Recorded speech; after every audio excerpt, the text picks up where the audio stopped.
gan yiñ ci dajeel déjà madame la ministre Ngoné Ndoye ñu ngi lay nuyu. maa ngi lay fay bu baax Abdoulaye Der. ñu am mbégte vraiment ànd ak yow ci waxtaan bi buñ la woowee rek jamono nekkoon nga maire Rufisque Est. tout à fait junj doy na borom xel ndax fan yi coow li xew mooy dindi fi ville de Dakar ville de Thiès Rufisque su ma juumul ak juróom lañ daal ci tënk. Géejawaay ak Géejawaay Pikine Géejawaay dinañ ci dikk nu mu gën a yaatoo yaa ngi feggoog Abdou Khadre sëñ Abdourahmane Ndiaye moom mooy maire Gaaya ku commencé miin plateau bi la moom itamit macha allah ñi ngi lay nuyu Abdou Khadre. waaw Pape ñi ngi lay ziar bu baax di nuyu téléspectateurs yëpp di nuyu ñuy seqal jotaay bi yëpp di leen ziar. kon ni ma ko waxee leer na waxtaan wi ci première partie bi mais deuxième partie bi it ñu am mbégte ànd ak Ndiouga Fall Dieng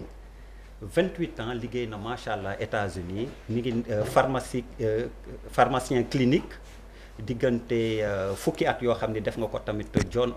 Hopkins Hospital bu nekk Baltimore bu ngeen ko déggee mooy foofu nga xam ni mooy point focal jamono ji coronavirus aux États-Unis coow li nag dafa rëy altine dañu commencé vacciner wu foofu fii Sénégal wax dëgg yàlla defe naa scepticisme bi maanaam ñi bañ ak ragal dafa bëri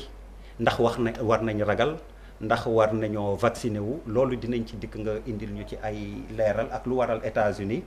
ci baraay bi Pfizer ak BioNTech daal di génne ci diir bu néew vaccin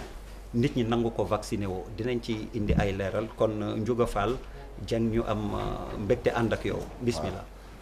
Pape Abdoulaye ñoo ngi leen di remercier bu baax a baax ci invitation yi di nuyu seen ay téléspectateurs di seet bu baax a baax ñi nga xam ne ñi dañuy tëdd ci hôpitaux yu feebar ñoo ngi leen di seet ñi nga xam ne ñi aussi dañuy ñàkk seen bakkan ñoo ngi leen di jaale jërë ngeen jëf. jërëjëf ñooñu dem nañ ba utal leen tur vaccino-sceptique la ñu tudd les vaccino-sceptiques mouvement bi vaccino-scepticisme comme Sénégal nag lu xew rek ci àddina bi surtout France ñoom dañuy bañ ak di lu xew France ñu indi ko fi eh bien fii tamit am na ay vaccino-sceptiques balaa ñuy dugg ci solo waxtaan ñaari ponk yooyu ñu leen junj am na beneen boo xam ne moom la ñuy tàmbalee ndax njaboot gi malal ci njaboot gi la bokk lu ko wokki xuriñu te fan yi gis nañ ni dañoo mer di yëngal xam naa boo ma ko teeloon wax bi nga may yëglu sànq dafa xawoon a yéex invité woon naa ñi mais dama lay cëral may la nga invité ànd ak ñi nga xam ni ngeen bëgg waxtaanee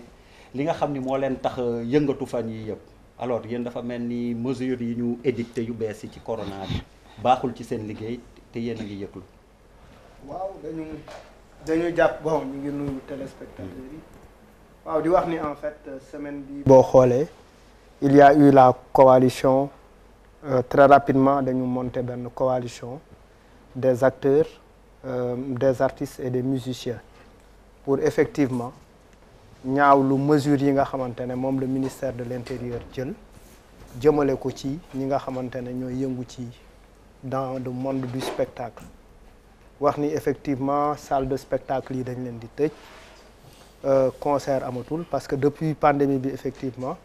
boo xoolee les grands concerts existaient tout au niveau de ay grands théâtres au niveau de Sorano au niveau des instituts ñu demoon benn moment ñu assouplir après ñu delloo si waat yenn mesures yi nga xamante ne dafay tere ñi nga xamante ne ci hôtel yi la ñu mën a jouer wala mën a jouer ci yenn restaurant bar yi et cetera ñu mel ni ñoom Ngoné Ndour ñoom Daniel Gomez ak yeneen i kuréel taxaw effectivement ne loolu du fi bëgguñu loolu am ba waroon amal doxu ñaxtu alxamis bi passé far ci diggante bi ministre bi de la culture ak ministre de l'intérieur recevoir leen Youssou Ndour yombaloon daje boobu ci ministère de l'intérieur ñu jot a waxtaan bi ñu waxtaanee ba pare lii génn ci waxtaan bi mooy effectivement ñoom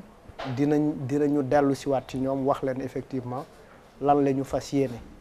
mais liñ ci jàpp rek mooy effectivement que loolu finalement mooy acteurs yi dootuñu mën a jouer dootuñu mën a fi mu toll nii tere nañ lépp luy spectacle donc li ñu ci jaaxal mooy daje bi la ñuy bañ ñun ñu ngi gis ni que nit ñi ñu ngi continuer di yéeg di buruxloo ci bus yi ñu ngi continuer di gis nit ñi ñu ngi dajaloo ci dëj yi nit ñaa ngi dajaloo ci ngénte yi nit ñaa ngi dajaloo ci ay cant nit ñaa ngi dajaloo ci yeneen i activité et yàggul dara démb rek mu am fële ca musée des civilisations benn activité bu fa amoon bu tudd Afrique Awards amaale effectivement spectacle nit ñi respecté wuñu les distances physiques nit ñi respecté wuñu dara ñi ci ëpp takkuñu masque ñun te loolu ci kanamu kilifa yi la woon ñu ne mais en fait nan la mën a demee c'est-à-dire c'est 2 poids 2 mesures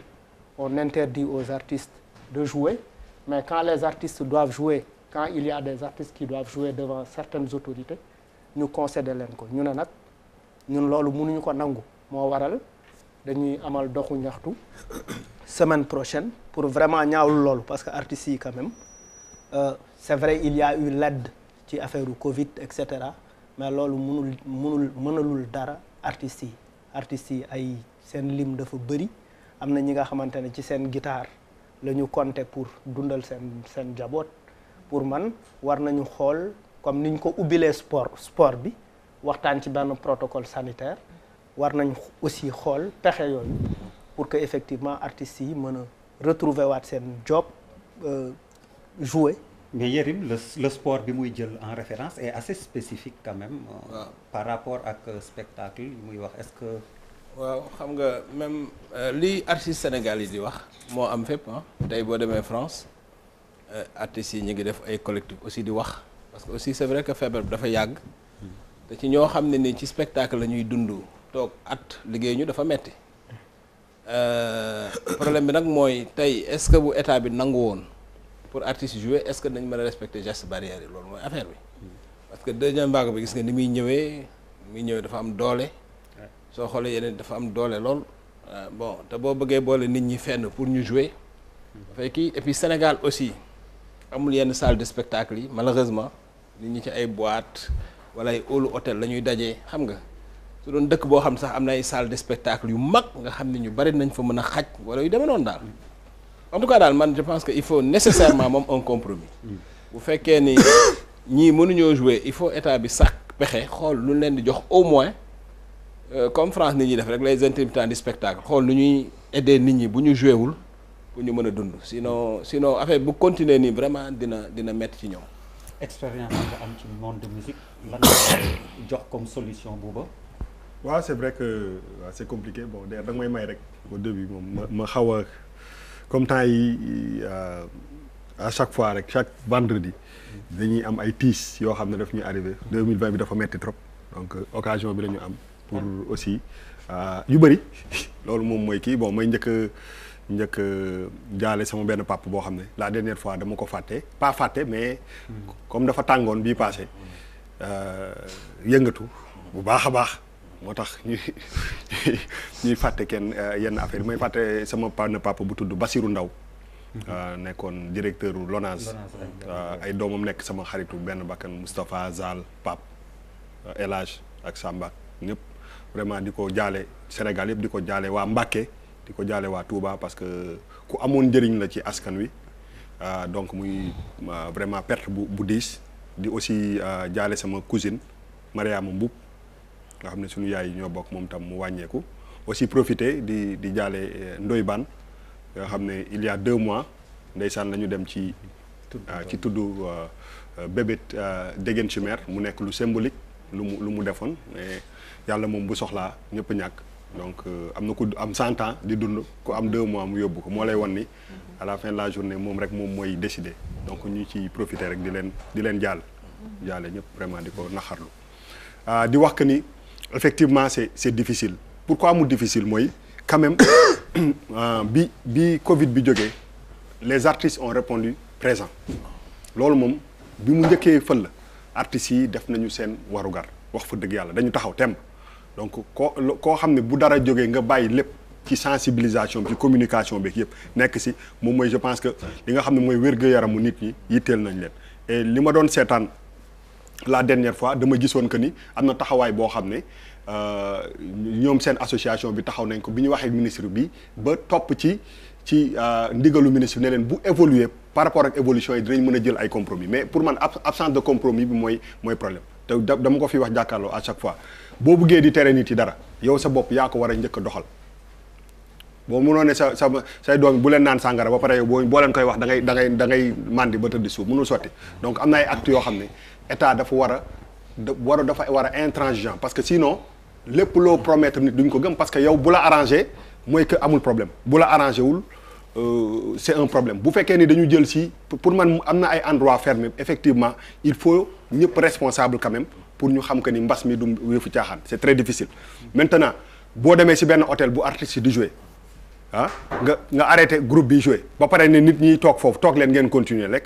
loolu quand même c'est n'importe quoi soit da ngay arrêté prestation bi vider nit ñi tëj mais doone artistes yi parce que ils sont fatigués donc xam nañ ci dara ñoo xam ne gëj nga leen dégg sax dañ lay dégg ne di la nuyulu mais xam nga ni ñii fu mu ne affaire yi dafa metti donc il faut que état bi mu trouver ay compromis dañu nekk ci période fête boo xam ne peut-être dafay durer 2 semaines je pense que war nañu mën a def ay compromis yoo xam ne encadrer leen ba li ñuy def ñu def ko parce que quand même ñun Sénégal la ñu dëkk il y a pas 1000 prestations quand même au Sénégal bu ma dégg artistes yi joué wuñu j'ai l'impression que dañuy wax ay 1000 endroits yu différents yu artistes yi joué donc lu ñu mën a encadrer la ouais. Et je pense que côté boobu aussi il faut ñu jàppale leen parce que nit ñi dañu sonn te dégg naa kenn di ko wax sànq virus bi du disparaître la journée nekk la nuit parce que boo génnee ci biti gis ni nit ñi di defee effectivement tey boo ne woon transporteurs yi tem ñoom ñëpp ñu jóg donc peut-être que artistes yi la ñu xaw a tuuti mais il faut quand même ñu wax ak ñoom encadrer leen ba li nga xam ne mënta ñàkk mu nekk yeneen yi nga xam ne dafa am ay risques ñoom tam ñu responsable pour kii mais unilatéralement du fi amee et ba pare tere leen ba pare di def le contraire je pense que loolu c'est pas logique. Adja Ngoné Ndoye. waaw xanaa nuyoo nag. parce que nuyoo ma sànq. nuyu la yow Abdoulaye Der nuyu ñi ma bokkal plateau. kontaan encore une fois ñëw ci plateau bi mu wax toujours ne c'est un plateau d'excellence qui est très relevé nuyu sa téléspectateurs yi sant yàlla ànd ci li nga xam ne moom la Bouba def léegi mooy jaale ñi ñuy jaale nag bëri na rawatina tey journée du migrant la donc on a connu une année très difficile en termes de migration irrégulière donc ñoom ñëpp suñu xel ñu ngi ci ñoom ñu ngi jaale Sénégal dossier artistes yi ñun ñëpp la laal d'autant que musique c'est d'abord le goût l'envie de jouer te boo waxee prestation rek on pense tout de suite li nga ci am comme ressource ndax moom ngay dundee mais xam nga un artiste il faut qu'il s'exprime il faut qu'il sorte son art dafay bëgg wane boppam dafay bëgg jouer par plaisir d'abord et ensuite pour s'épanouir ba pare nag doog a def loo xam ne day yóbbu këram man foog naa ni mën nañu utiliser tamit les espaces aériens les terrains vagues xalaat tuuti naka la ñuy defee ay podium pour mën a génn est-ce que dinañ mën a def peut-être boo louer ay bâche ak yooyu parce qu'il y a des professionnels maintenant qui le font nga mën a def des sortes de salles aériennes yoo xam ne nit ñi dinañ mën a peut-être pas respecter ay distanciation mais se protéger eux-mêmes te defe naa Sénégal léegi kenn ku nekk xam nga lan moo nekk ci Covid te nit ñi responsable nañu tamit pour toppatoo seen bopp kon dañuy jël lii boole ko lële pour ñu mën a dox et je pense que bu ñu jëlee solution boobu comme li ma waxoon rek ne làmb ji dinañ dem ba ci kanam entrée payant lay doon entrée payante plutôt donc lii tamit jàpp naa ne mën nañ ko def ci ay espace yu yaatu ba pare kenn ku ne gis ci sa bopp Papis waaw man dama bëggoon d'abord commencer pour rappeler benn principe bu am solo pour ce cas de figure radicalisme baaxul ci dara aussi bien pour les gens qui gèrent aussi bien pour les artistes qui font les revendications légitimes waaw li kii waxoon sànq foofu lay ñëw parce que il faut waxtaan am parce que ku nekk boo xoolee dans son argumentaire du doo ci teggi dara parce que l'artiste quand il te dit que moi je vis de ça depuis presque léegi mot 1 an pratiquement les gens n'ont pas joué loolu mooy seen revenu kooku boo ko bëggee dugal théorie benn boo xamante ne du lu muy gagner son pain il va t'écouter difficilement même si par politesse il fait l'effort de t'écouter mais dafa am ay besoins basiques waaw benn côté bi également on peut pas exclure également les risques qu'il y a parce que nous sommes en période de Covid également il faut également que ñu nangu aussi réalité boobu dañu nekk ci situation en plein dans la deuxième vague dañu nekk ci Covid également Covid dafa am loo xam ne daf koy bañ dafa am lu muy nangu ak lu muy bañ donc loolu bokk na ci li muy bañ te xam nañ ne situation bi compliqué na man li ma gis ci yenn alternative yi nga xamante ne parce que le Sénégal n'est pas seul dans ce cas yenn état yi li ñuy def même pour les restaurateurs am na traitement yu bëri noonu la ñu ko traité c'est-à-dire dañuy am un accompagnement génne benn somme boo xamante ne bon c'est pas une somme symbolique ah dina nekk somme boo xamante ne relativement dina mën a absorber en tout cas le gap déficit yi nga xamante ne am na. Est-ce que Sénégal am na moyens yooyu pour def ko artiste ou pas je ne sais pas mais je crois qu'on doit aller dans ce sens et que pour man dama nekkaat ci sama position ba ma nekkoon au début c'est-à-dire bakkan pour man amul valeur amul kii amul prix pour man ça se négocie pas c'est pas des choses qu'on négocie pour man quoi ça c'est bon je suis pas artiste mais man bakkan du lu ñuy négocier amul ay prix je joue pas je voyage pas pour man c'est même pas négociable quand la vie est en jeu man loolu mooy suma principe benn affaire mooy c'est une occasion peut-être pour discuter de la productivité des artistes xam nga wax nañ léegi waxu salle mais il y a combien d'artistes qui jouent régulièrement dans ce pays il y en a combien xam nga aussi il faut qu'on est sur la table on dit la vérité il y a des gens si contexte bi dañuy profiter ils s'inscrivent comme étant des artistes producteurs pour bénéficier des avantages qui peuvent découler de la crise ça aussi c'est des choses qu'il faut prendre en compte c'est-à-dire c'est injuste quand même des gens qui restaient pendant 3-4 ans de jeu il y a la pandémie tu viens te présenter tu dis oui j'ai besoin d'être accompagné alors que depuis 4 ans tu n'as pas fait de spectacle est-ce que ça c'est raisonnable il y en a dans cette histoire bref je veux dire par là qu'il faut que les artistes on a de grands artistes dans ce pays et puis il faut pas que mu dem dans tous les sens c'est-à-dire il faut que les artistes parlent d'une même voix mu am benn interlocuteur bu ñuy waxtaanee pour mën a ànd ci li nga xamante ni moom mooy essentiel je veux dire par là chapelle bee waru am ay chapelle benn chapelle la war a am benn cadre la war a am pour que dans les discussions avec l'État qu'on trouve des choses yoo xamante ne qui sont concrètes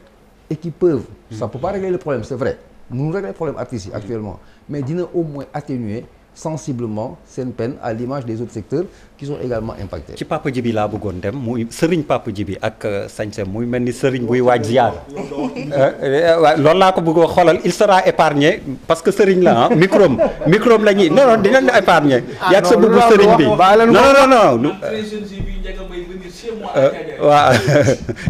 la non Pape fépp la aaye fël la tina feneen mais le temps qu'on règle ton micro Pape damay leb sa intervention le temps ñu régler voilà Papa Djibi xam na li tax ma daan ko Papa Djibi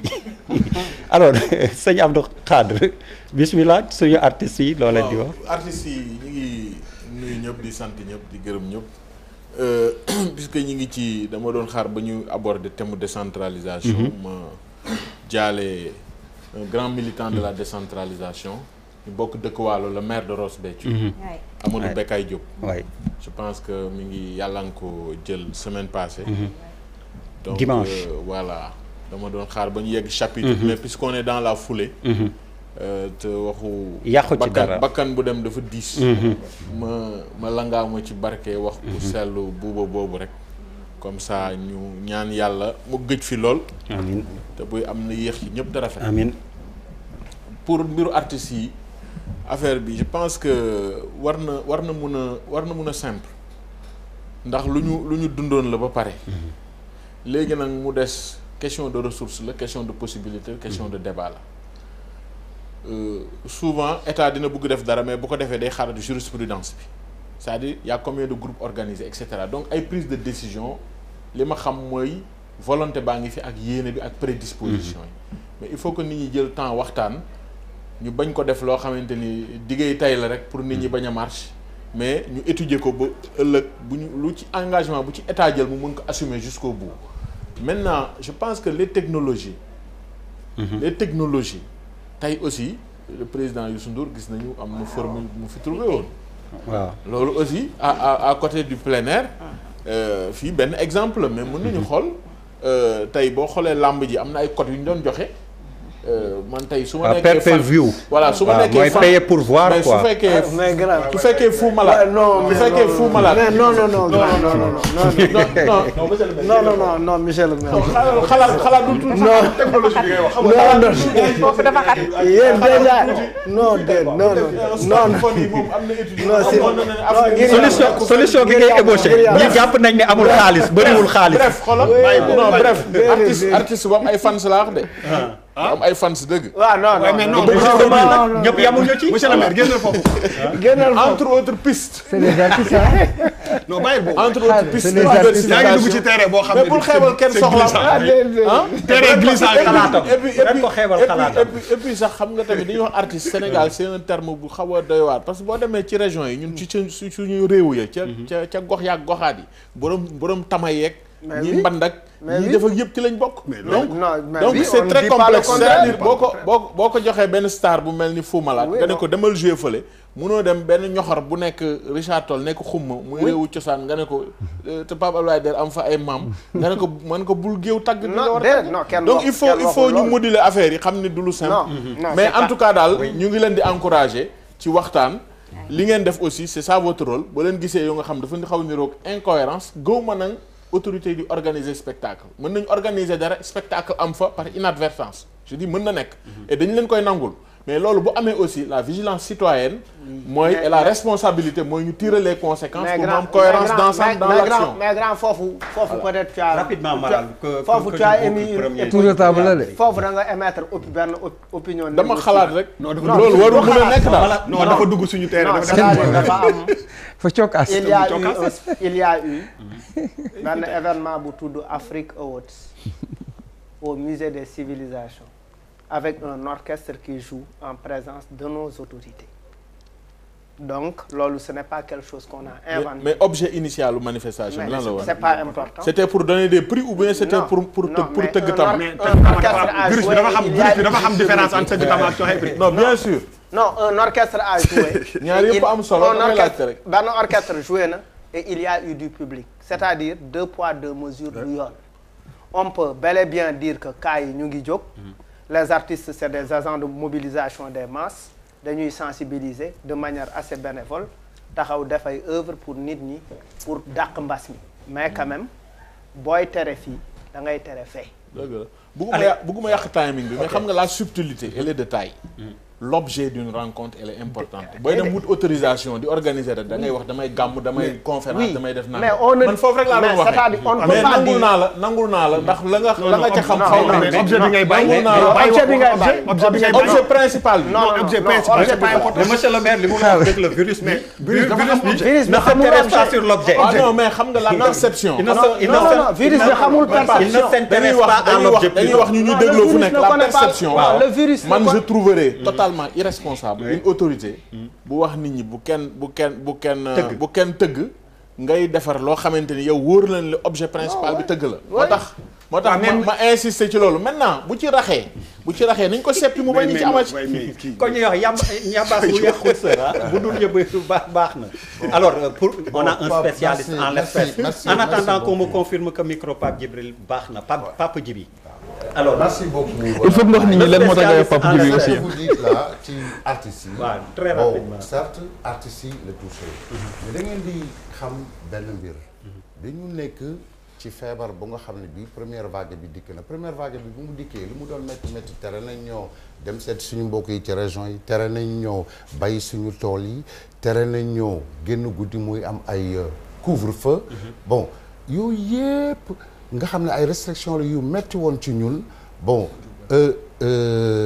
tax na sax Sénégal tane ba suñu xel daloon ci première vague bi soo gisee deuxième vague bi tey metti semaine bële passée on a eu 400 cas en une semaine c'est parce que dafa dem ba nga xam ne bi nit ñi dañu xaw a bàyyeeku pas xaw a dañoo bàyyi boobu voilà mais bàyyeeku boobu li ko waral mooy mesure barrière yi distanciation en tant que élément bu bokk ci mesure barrière ñu ne da leen sorante da leen raxas seen loxo da leen takk masque et cetera bon xew-xew yi fi xew ci Sénégal dafa dem lu mel ni màggal ak gàmmu yi dafa dem ba nga xam ne bii Sénégalais yi jàppatuñu distanciation comme un élément des mesures barrières mais ce qu'il faut comprendre mooy que ne feebar bi ci sa bakkan lay jaar ak ci sa gémmiñ foo mën a nekk soo defee nii dooma wàll duma la wàll donc il faut que nit ñi di raxas seen loxo fu ñu toll ba pare di sol masque maintenant pour le sport mën nañ ko organiser comme pay-per-view dëgg la parce que sport dafa nekk un élément fondamental ci wér-gu-yaram. mais ci wolof pour ngeen xam mooy fay pour gis pour seetaan. waaw bon man d'accorduma ñuy tëj stade yi di tëj arène yi. parce que mën nañ ko organiser fi mu gën a méttee muy États-Unis ak i Europe ñoo ngi continuer seen ay manifestations sportives maintenant pour les artistes dafa am ay conditions comme li mu tudd li Malal tudd muy salle boobu nu mu tuddati.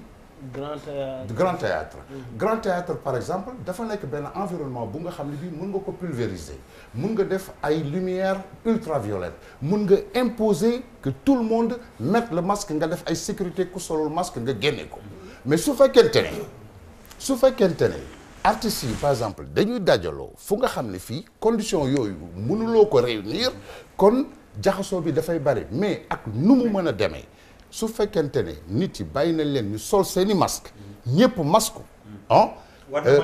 na mën a nekk allez-y maa ngi jégalu rek am na loo xam ne aussi man de du ma ko d'accord man je ne vois pas ñu ubbi Grand Théâtre def fa 1000 personnes fu mu nekk ñuy jouer parce que artistes yi lu ñu nekk ci monde yëpp ñun ñi ñëpp ay Sénégalais lañ aussi kenn du exposer nit ñi man wax pour man compromis yi ñu war a def mooy que ñu identifier endroit yi nga xam ne y a moins de risque parce que am na ay plein air comme soxna Ngoné lu mu wax bu amee nga accompagner kii bi Papis dafa am dara lu am solo ñun aussi ci milieu bi lañ bokk quoi amul 1000 spectacles moom laa lay wax ni on est ci benn période de fête de 10 jours soo identifier spectacle yi peut-être que yi nga gën a foog par exemple bu ñu ne woon dañu tëj boîte de nuit man bu gars yi kaase man de personnellement dama naan dañ ko war a tëj peut-être que parce que concentration bi dafa bëri mais il boo trouver ay compromis accompagner nit ñi au moins di nga def ay efforts pour que ñenn ñi au moins ñi nga xam ne am nañu public bu leen fekk si ñu nekk ci condition mais boo unilatéralement tëjee loolu benn affaire beneen bi mooy que boo xëyee suba 8 heures du matin ba 8 heures ci guddi lépp loo gis jaxasoo la distanciation bi ngay wax boo génnee ci biti ñëpp a def ni moom laa ne dafa am benn donc boo ciblé benn kii arrêté te nga yeewu gis que ni car rapide yeeg marché yeeg ñëpp a ngi jaxasoo te dara changé wul finalement yow boo nekkee ci corporation boobu ça te frustre c'est normal. si je peux dire quelque chose rapidement à Bouba tey su fekkente ne da nga tere nit ñi ñu génn guddi par exemple de 6 heures du matin à 6 heures du matin ça fait 12 heures de temps dans la journée il y a 24 heures donc yow réduire nga la contamination. C'est pas le cas. Mais attendez un peu réduire nga la contamination bon ce qu'il faut comprendre dans tout ça mooy que ne feebar bu nga xam ne bii dafa doy waar mu ngi ci dëkk bi ca feebar bi ñu bari du leen épargner su fekkente ne ñëpp dañu génnandoo sëmbaxloo économie Sénégal ci boppam daf koy nërmeel donc su fekkee ne am na benn fraction de la population comme les artistes yi nga xam ne dañu affecté moi je rejoins mon ami ñu seet nan lañ leen mën a dimbalee su fekkente ne aussi mën nañu identifier comme vous dites ay salles yu nga xam ne mën nañ ko contrôler ba ñëpp masque ku masque wul ñu génne la mën a pulvériser salles yi désinfecter leen su boobaa ñenn ñi nga xam ne ñi am nañu possibilité dem fa ñu dem fa. man solution sax pour man dafa mën a am. parce que deuxième vague bi j'imagine que budget communication bi ay milliards lay doon logiquement parce que moo gën a metti mais lan moo tee jël ci xaalis boobu identifier artistes boole leen ci communication bi ñii way ñii bind ay textes ñii théâtre ñii nga fay leen loolu ça fait une solution maanaam communication parce que communication non parce que gis naa boo jëlee ñii bàyyi ñii tamit beneen problème la on revient à la case gis naa ni bi ñu commencé dañuy kaas am na ay waykat yoo am na waykat yu bari yoo xam ne way nañ ci Covid bi par exemple ñooñu da nga leen di jël fay leen œuvre boobu nga boole ko ci sa communication xam na boole artistes yi ñu créer mais parce que communication bi loolu la du ay média rek du ay taxaw ci kii bi naan tey nombre déedéet xam nga la c'est-à-dire boo bëggee communication bu gën a offensive sax da ngay jël rappeurs yi ñuy wax ak xale yi ci message bi ñu mën a dégg jël ndaanaan yi ñuy wax ak mag ñi ci message yi ñu mën a dégg jël waykat yu branché yi ñuy wax ak public bu branché bi ci message bi ñu mën a dégg nga fay leen xaalis mais yéen comme suñu kii la dama ne la ñoom artistes yi ñu ngi seetaan y a pas 50 000 groupes qui jouent tous les week-ends dégg nga man le problème da nga am 10 jours ak peut-être 20 groupes par semaine à régler. pour man montagne bi mooy war nañ ko accoucher mën d'une petite souris parce que en réalité. oui non mais on n'est pas à New York ou à Paris quoi. fii ñuy artiste du jeu mën nga leen compter. Serigne Pape Djibi enfin. ak fi mu nekk sax bokkul quoi. ma ne ko Serigne Pape Djibi. alors enfin sa micro baax na. alors dama la doon wax ne la man damay wax ci culture parce que je suis un grand militant de la culture et ça va au-delà de la musique. Ça va au-delà de la musique ma lay wax léegi ne la man très jeune lay gis Mbaye Ndiaye muy ñëw suñu kër. Mbaye Ndiaye wala Ndiaga Mbaye. Mbaye Ndiaye déjà man ak ay doomam ñoo bokkoon classe. Kamdik un très grand chanteur ak Ndiaga Mbaye aussi yàlla na yàlla yërëm ko. amiin moom aussi da daan ñëw sama wëllëri maam la woon da daan ñëw kër ga di ko seet si Thiadiaye. donc mais bu weesoo loolu yëpp il faut que d'abord ñu replacer ñun ñëpp xam solo bi nga xamante ni culture ak sport am na ko ci suñu dund parce que dafa mel ni loolu ba tey nekkagul consensus. Il y a un paternalisme extraordinaire boo xamante ni dafay feeñ ci ñi jiite d'habitude bu ñuy adressé wu ci yenn corporation yi dafay mel ni ñoom ñoo leen war a xalaatal li gën ci ñoom ñëw defal leen ko imposer leen ko te en amont duñ leen associer ci réflexion bi wala élaboration stratégie yi sax pour génne leen ci guute bi ñu nekk wala mise en œuvre moom kenn wax ko xam nga fi mu ne ni on a parlé de plan de relance de l'économie mais où est la place de la culture et des sports ci biir plan boobu su ma nee des sports nag je vais vraiment au-delà du sport bi nga xamante ni d'habitude moom mooy gën a cristalliser mais yeneen sport yépp ak discipline associée yi donc dama jàppoon ne Covid bi bu ñëwee dina nekk un grand moment d'introspection pour ñu xalaat nan la ñuy càmbaraat yu bari bokk na ci ñu repenser le ministère de la culture parce que ci biir mbas mi on a vu le ministre de la culture quand même mu illustré wu ci façon yoo xamante ni daf ñu rappeler waat ndax moom xam na en réalité lan la ministère boobu regorger dëgg ça va au-delà de la musique mais bari na loo xamante ni xam nga bi kilifa gi di wax naan culture sax moo nekk au début et à la fin de tout développement kon kay il faut que ñu replacer ko tey jii au-delà de yenn discipline yi ci nekk muy culture muy sport dafa am yeneen valeurs yu ñuy charrier yoo xamante ni mais dañu war a accompagner un processus de développement surtout un état en construction comme sunu bos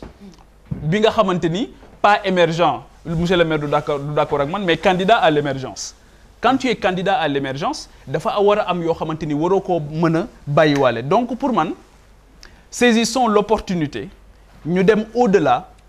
ñu daal di def une réflexion globale ba nga xamante ni dinañu mën a dugal ci ñu mën a projeter wu sur les années à venir par rapport ak ce que nous voulons de notre sport et de notre culture et des acteurs culturels ba pare ñu d'accord waaw ba pare ñu d'accord ci lan mooy culture d'accord ci lan mooy sport ak nan la ñu bëgg ñooñu évoluer ci ba nga xamante ni xale yi dootuñu ci dugg parce qu'ils ont échoué quelque part waaye dañ ciy dugg par conviction gis nañ ci opportunité d'affaires dootuñu ci dugg aussi parce que sama papa da ko doon def wala sama maam da ko doon def waaye dama ciy dugg parce que damay jàng am ay diplômes yu mag te du ma permettre du ma tere ma lier sport et études comme ni ko Gorgui Sy Dieng di defee wala culture ak étude comme ni ko Felwine Sarr par exemple nga xamante ni il a fait pas mal de trucs ak ñoom Malal ak ñeneen donc je pense que il y a un changement de paradigme à faire et si on est encore dans les urgences qui vont chasser cette priorité-là qui est aujourd'hui de réfléchir de s'arrêter parce que le Covid nous donne l'opportunité parce que tey jii bëri na ay acteurs culturels yoo xam mën nañu génn wax mais am na acteurs culturels yoo xamante ni mënuñu génn wax te pourtant ñoom ñëpp ñoo ngi ci culture bi donc et quand je parle de culture mais ñi nekk dans même la religion dafa bokk ci culture donc il faut qu'on aille au-delà il faut pas qu'on s'arrête paresse intellectuelle waruñu jàpp ba nga xamante ni am na leneen li par rapport aux salles ak manifestations yi ñuy def bi Covid bi di tàmbali dama wax ne man yeneen réew yi may xool yëpp sur les bonnes pratiques dañu réfléchir sur le calendrier jusqu'en 2022-2023 calendrier ñu xool les grandes dates les grands moments ñu xool lii bu accès nan lañ koy aborder et je pense que loolu aussi dafa des ba tey ci sunu réew gars yi amuñu lisibilité bi li ma naqari nag wax naa ko mooy paternalisme bi il faut qu'on arrête quand même jàpp ne nit ñi da ngay war a xalaat à leur place te doo leen impliqué jàpp ne ay gone ngay waxal wala ñoo xamante ni yow yaa leen ëpp xel il faut les associer à la réflexion très tôt et qu'on aille au-delà ñu wax ñu ban place le sport ak culture am ci sunu plan de relance bi nga xamante ni moom la ñuy tëgg fi mu ne. dernière intervention am naa benn virgule suñu kii la nag dañ suñu kii la man ak man Ouais, dafa am dara lu am solo parce que aussi fexe ngeen ba def ko waaw, tamit. je fus un plus ou moins producteur non un grand producteur. waaw léegi en fait dafa am dara lu am solo xam nga lii la ñuy jàngal mais heure bii artistes yaa ngi may seetaan daan na fekk lu mat 50 artistes génn album nit yi dem Sandaga di ko xëccoo dañu fexe ba rey musique sénégalaise y a pas un artiste ñi ngi may seetaan qui vend 500 albums 500 laa wax waxuma la 100 de 500 yu bokk ndey ak baay xanaa léegi artiste dañuy del oto kii def ko ci seen oto yi dem ci biir seen géer yi di leen ko jaay le sénégalais lambda est aussi responsable si loolu ñun ñi nga xam ne ñooy melomaan ñoo njëkk a rey suñu musique ñoo njëkk a tuutil suñu artiste nit ki day dugg studio dépenser xaalisam génn ko pour nga génn ci biti gis fa benn cassette wala CD waxuma la cassette CD original benn munul nekk état bi seetaan ba ñu rey musique bi te artistes yi donc fenn rek leen doon amee mooy fu ñu jouer sàmm mbayaan fa am lu ñu yóbbu seen kër wala techniciens yi parce que il faut pas oublier les techniciens les musiciens ñi nekk ci ginnaaw ñu mais ñun ñii on est responsable de ça on a tué notre musique da nga doon gis artiste bu jaay 100 000 exemplaires pour benn album l'artiste de 100 000 ils sont arrivés à 100 et je pèse mes mots donc artiste bi bu mënul jaay album mënul jouer mais saa yi kuñ ci joxul dépense yéen ñii ñun ñii ñëpp di liggéey ci télé yeeg fépp yëpp ku ñëwoon chaque mois boo ñëwee Youssou Ndour ne la bon demal ba mois prochain nga toog 10 mois bu yàggee nga fee ngeen di taxaw ci biti te c'est des pères de famille donc je pense que li nga xam ne moom la ñu sëf artistes yi moom en tout cas les musiciens moom moo feeñ tey mooy que bu ñu amul live ils sont morts. alors Soxna Ngoné Ndoye dinañ dikkaat léegi ci parce que le sujet touche forcément Covid santé dinañ ci dikkaat ci deuxième partie bi ak ni mu leen ko junjee ci ndorteel li ñu am mbégte ànd ci incha allah ak Ndiouga Fall Dieng nga xam ni def na 28 ans États-Unis milieu hospitalier pharmacien clinique hôpital bi gën a mag bi nga xam ni actuellement mooy point focal Covid aussi liggéey na fa 10 ans John Hopkins Hospital j'espère que je prononce bien. hospital ah oui professeur man sama problème du hospital bi de. hop bi la Hopkins. ayca waxal ma ko bu baax. mu leer non c'est bon non nañ ko Sénégal jàmm du wees. neen l'hôpital rek. ok ca l'hôpital ba ni ko maam yi di waxee bismillah kon Soxna Ngoné Ndoye 5 villes yi ne dañ koy neenal da nga jàpp ni politique a ci laxasu wala ni ñu koy waxee cohérence territoriale moo ko laaj ndax nee nañ 5 villes yooyu rek lu tax communes yeeg départementalisation yëpp ñu consacré ko ak acte 3 mais 5 villes yooyu lañ fiy dégg ndax yann na maanaa ñu dindi leen fii wala lu tax ñu xaar ba tey di ko def wala leeralal ñu ci yow mi nga xam ni nekkoon nga fi maire Rufisque Est donc impacté direct nga lan ngay am yëg-yëg boo xëyee dégg ni dañuy faase ville de Rufisque ni ñu koy defee Dakar Pikine Guédiawaye Thiès. jërëjëf Abdoulaye Der maa ngi lay gërëm d'abord sax ci invitation bi ba ma mën a am opportunité wax ci loo xam ne nii bépp Sénégal nag war nga ci wax képp ku nekk doomu aadama dëkk Sénégal war nga wax ci soxla bi dafa fekk na léegi njiit yi ak homme politique yi dañu dem ba nit ñi dañu yaakaar ni la ñuy liggéey ñoom rekk la moi je veux parler aujourd'hui de l'âme des villes waxuma texte waxuma loi mais ville ab dëkk dafa am ruux dafa am lu nit ñi bokk man su ma nee Tëngéej laa dëkk Mérina waa Thiawlène gestu ne sama mbokk la waa Dangu gestu ne sama mbokk la waa Jokkul noonu mais soo daggee dëkk boobu def ko ñetti pàcc nga ne léegi waa Rufisque Est ñoom ñoo bokk seenub dëkk waa Dangu ñoom ñoo bokk leneen waa Jokk déchirure de social boobu mooy li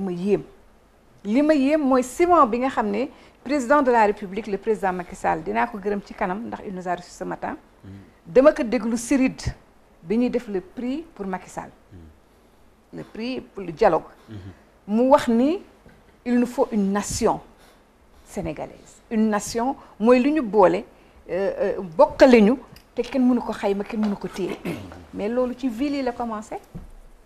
ville yu nekk dafa am lu ñuy dund dañu am patrimoine am culture pour revenir à ce que Pape Djibi vient de dire am lu leen boole am lu leen cimenté ñu nekk ay mbokk fii ñu nekk nag des régions du Cap-Vert ñu tasoon ko def ko ay arrondissement def ay ville tey ñu ne dañuy jëlaat région boobu defaat ko région parce que c'est ça la vérité dañu bëgg a delluwaat ca région te région moo amoon ñu ne leen bu leen tas région yi parce que région bi amoon na entente internationale boo xam ne dëkk boo mënta dem ci àdduna amoon na ay région amoon nañ coopération décentralisée ak région yooyu amoon nañu liggéey et cetera, mais je reviens à mon propos liminaire mooy li nit ñi bokk te ñu bëgg ko jël tey nag teqale ko falaxe ko dindi essence bi nga xam ne mooy tax ñu nekk mooy li ma jëkk jaaxal ci politique publique yi nga xam ne ni moom la ñuy dérouler au Sénégal depuis un moment les politiques publiques aujourd'hui sont froides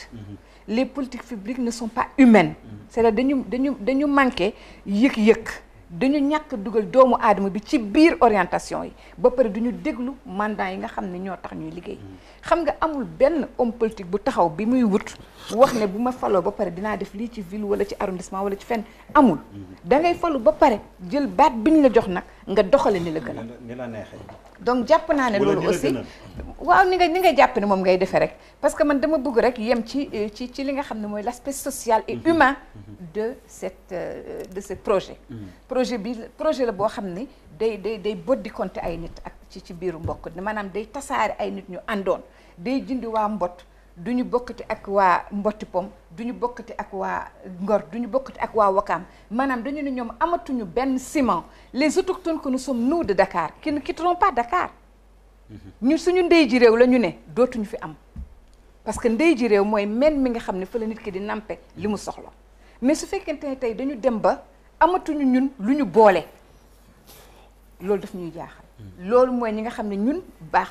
dañu fekk baax Dakar mais ñi baax fekk Dakar aussi ñu ñëw ba am fi seen yëf ak seen mbir téye ko fi am lu leen cimenté am lu leen boole tey nga wax ne loolu dañ koy fissurer dañ koy tas dañ koy génne nous ne sommes pas des objets nous sommes des êtres doués de savoir mais aussi de raison mais surtout de sentiment dafa am lu ñu boole loo xam ne moo ëpp alal moo ëpp koom-koom moo ëpp xeexu politique moo sut loolu ba ci biir loolu nag moo ñuy tàbbal nag ci histoire ci patrimoine dama dégg Alassane Dialy Ndiaye mu def benn article di am lu ko naqari bi ñu jëlee Gandour parabole di ko démonter di ko jaay nit du jaay histoire am doo def jamono boo amee ndaa toj ndaa nit dafa am fu mu jóge am fu mu jëm et l'évolution dans le temps j'ai eu l'honneur l'immense honneur en tant que maire très jeune maire d'arrondissement j'avais 35 ans d'être invitée à Nanjing en Chine pour lan parler de l'âme des villes ñu ne ma naa wax lan mooy yuqu Tëngéej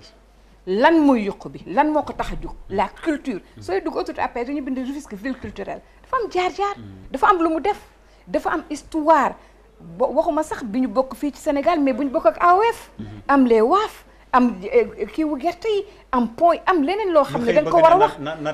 ñu xëy ne loolu nañ ko jël defe ko modèle boo xam ne histoire bi dootul am ñuy tuuma sax ni synagogue mus na fa am ba tax Israël bëggoon na ñëw Rufisque jëmmalaat synagogue boobu indi fa ay auberge yu ko mën a teeru indi peut-être lu mën a fructifier dëkk ba ñu am ñun man ma fekkee ma nekk maire en 2004 en mai 2004 ma fekkee à Paris ñu jël fédération mondiale des États-Unis boole ko ak International United and Left Authorities muy AULA def ko cité CGU CGU boobu tey Khalifa Sall nekkoon moom sax le patron de CGU c'est-à-dire ñu am ay relations yu ñu seq ak suñu ay nawle au niveau mondial ay villes yu mag am ay métropole am dem ba ay mégalopole am villes yi di am ay relations de coopération yoo xam ne seen biir dañu suqalante mais li gën a triste te gën a metti mooy boo dégarnir villes yi yaa ngi appauvrir sa population locale les populations locales ne vivent que de l'économie du terroir elles ne vivent que de l'économie locale qui fait vivre les populations mais tey soo ci Sénégal tey li xew mooy tout se fait au niveau de l'État central on demande au préfet s'il vous plaît rek ma daaneel on demande au préfet de signer des permis de construire alors que maire bi ci boppam sur les 28 signatures ci jamono bi ma ciy xam dara 27 yëpp service déconcentré état bi ñoo koy signé kon kay maire bi war na mën a signé def signature bu mujj bi mais lan moo tax nga ne préfet bi na ko signé loolu yaa ngi indi déjà question loo xam ne da ngay wàccee dayoo ki nga xam ne nag dañ ko fal parce que population yi ñoo ko tànn muy fu ñu mën a waxe fu ñu mën a nampe fu ñu mën a jote ndax Mbéjak daana wax ne maire da nga ko naan dama ne mën a la naam te day am kooko booleel mu am fi bàjjen am fi nijaay ñu identifier ko donc tey soo demee ba kooko amatoo fooy jaar ak moom ñu dem ci biir ba ay logements sociaux état mooy tabax ay 100 000 logements di ko wax état moo koy def la commune comment elle va faire vivre ses entrepreneurs ses carreleurs ses maçons les restauratrices loolu nga xam ne mooy dundal l'économie de base ñu dem ba état nee na day wàññi location parce que dafay wax ñi am kër yu am tel niveau yow na nga wàññi teggil tant duñ ko teggi balaa nga woon a def loolu da nga waroon dimbali say collectivités locales ñu def des logements yoo xam ne ni képp ku mënul la am logement wu 100 000 naa ko jox 50 000 ndax commune amul pour def moom bénéfice tout ça pour dire que bu ñu dellu ci centralisme démocratique et je sens que nous perdons notre décentralisation te donc le cri du cœur que je fais c'est le cri du cœur d'une âme de la décentralisation c'est-à-dire dama bëgg ñu xam ne balaa ñuy jël benn dogal wala benn yoon nañu déglu ñëpp tey fii déglu naa Ablaye Matar Diop ma kontaan ci Grand Serigne mu wax ne mu tudd ñu sant Ly sant Diallo sant Pen sant neneen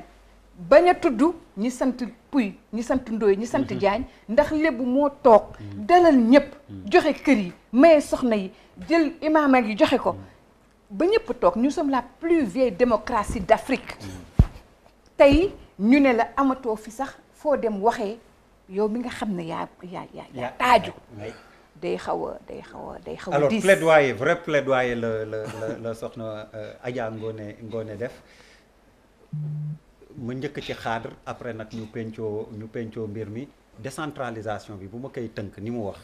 aspect humain bi dafa mel ni tegee nañ ko nële 45 départements bu ma koy tëgg donc 42 conseils départementaux ngeen am 5 villes ci loolu Pikine Guédiawaye Rufisque Thiès ni ma ko limee sànq ak Dakar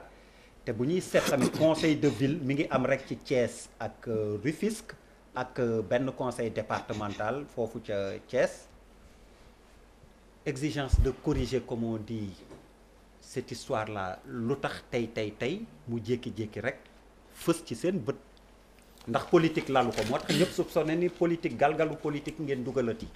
waaw jërëjëf xam nga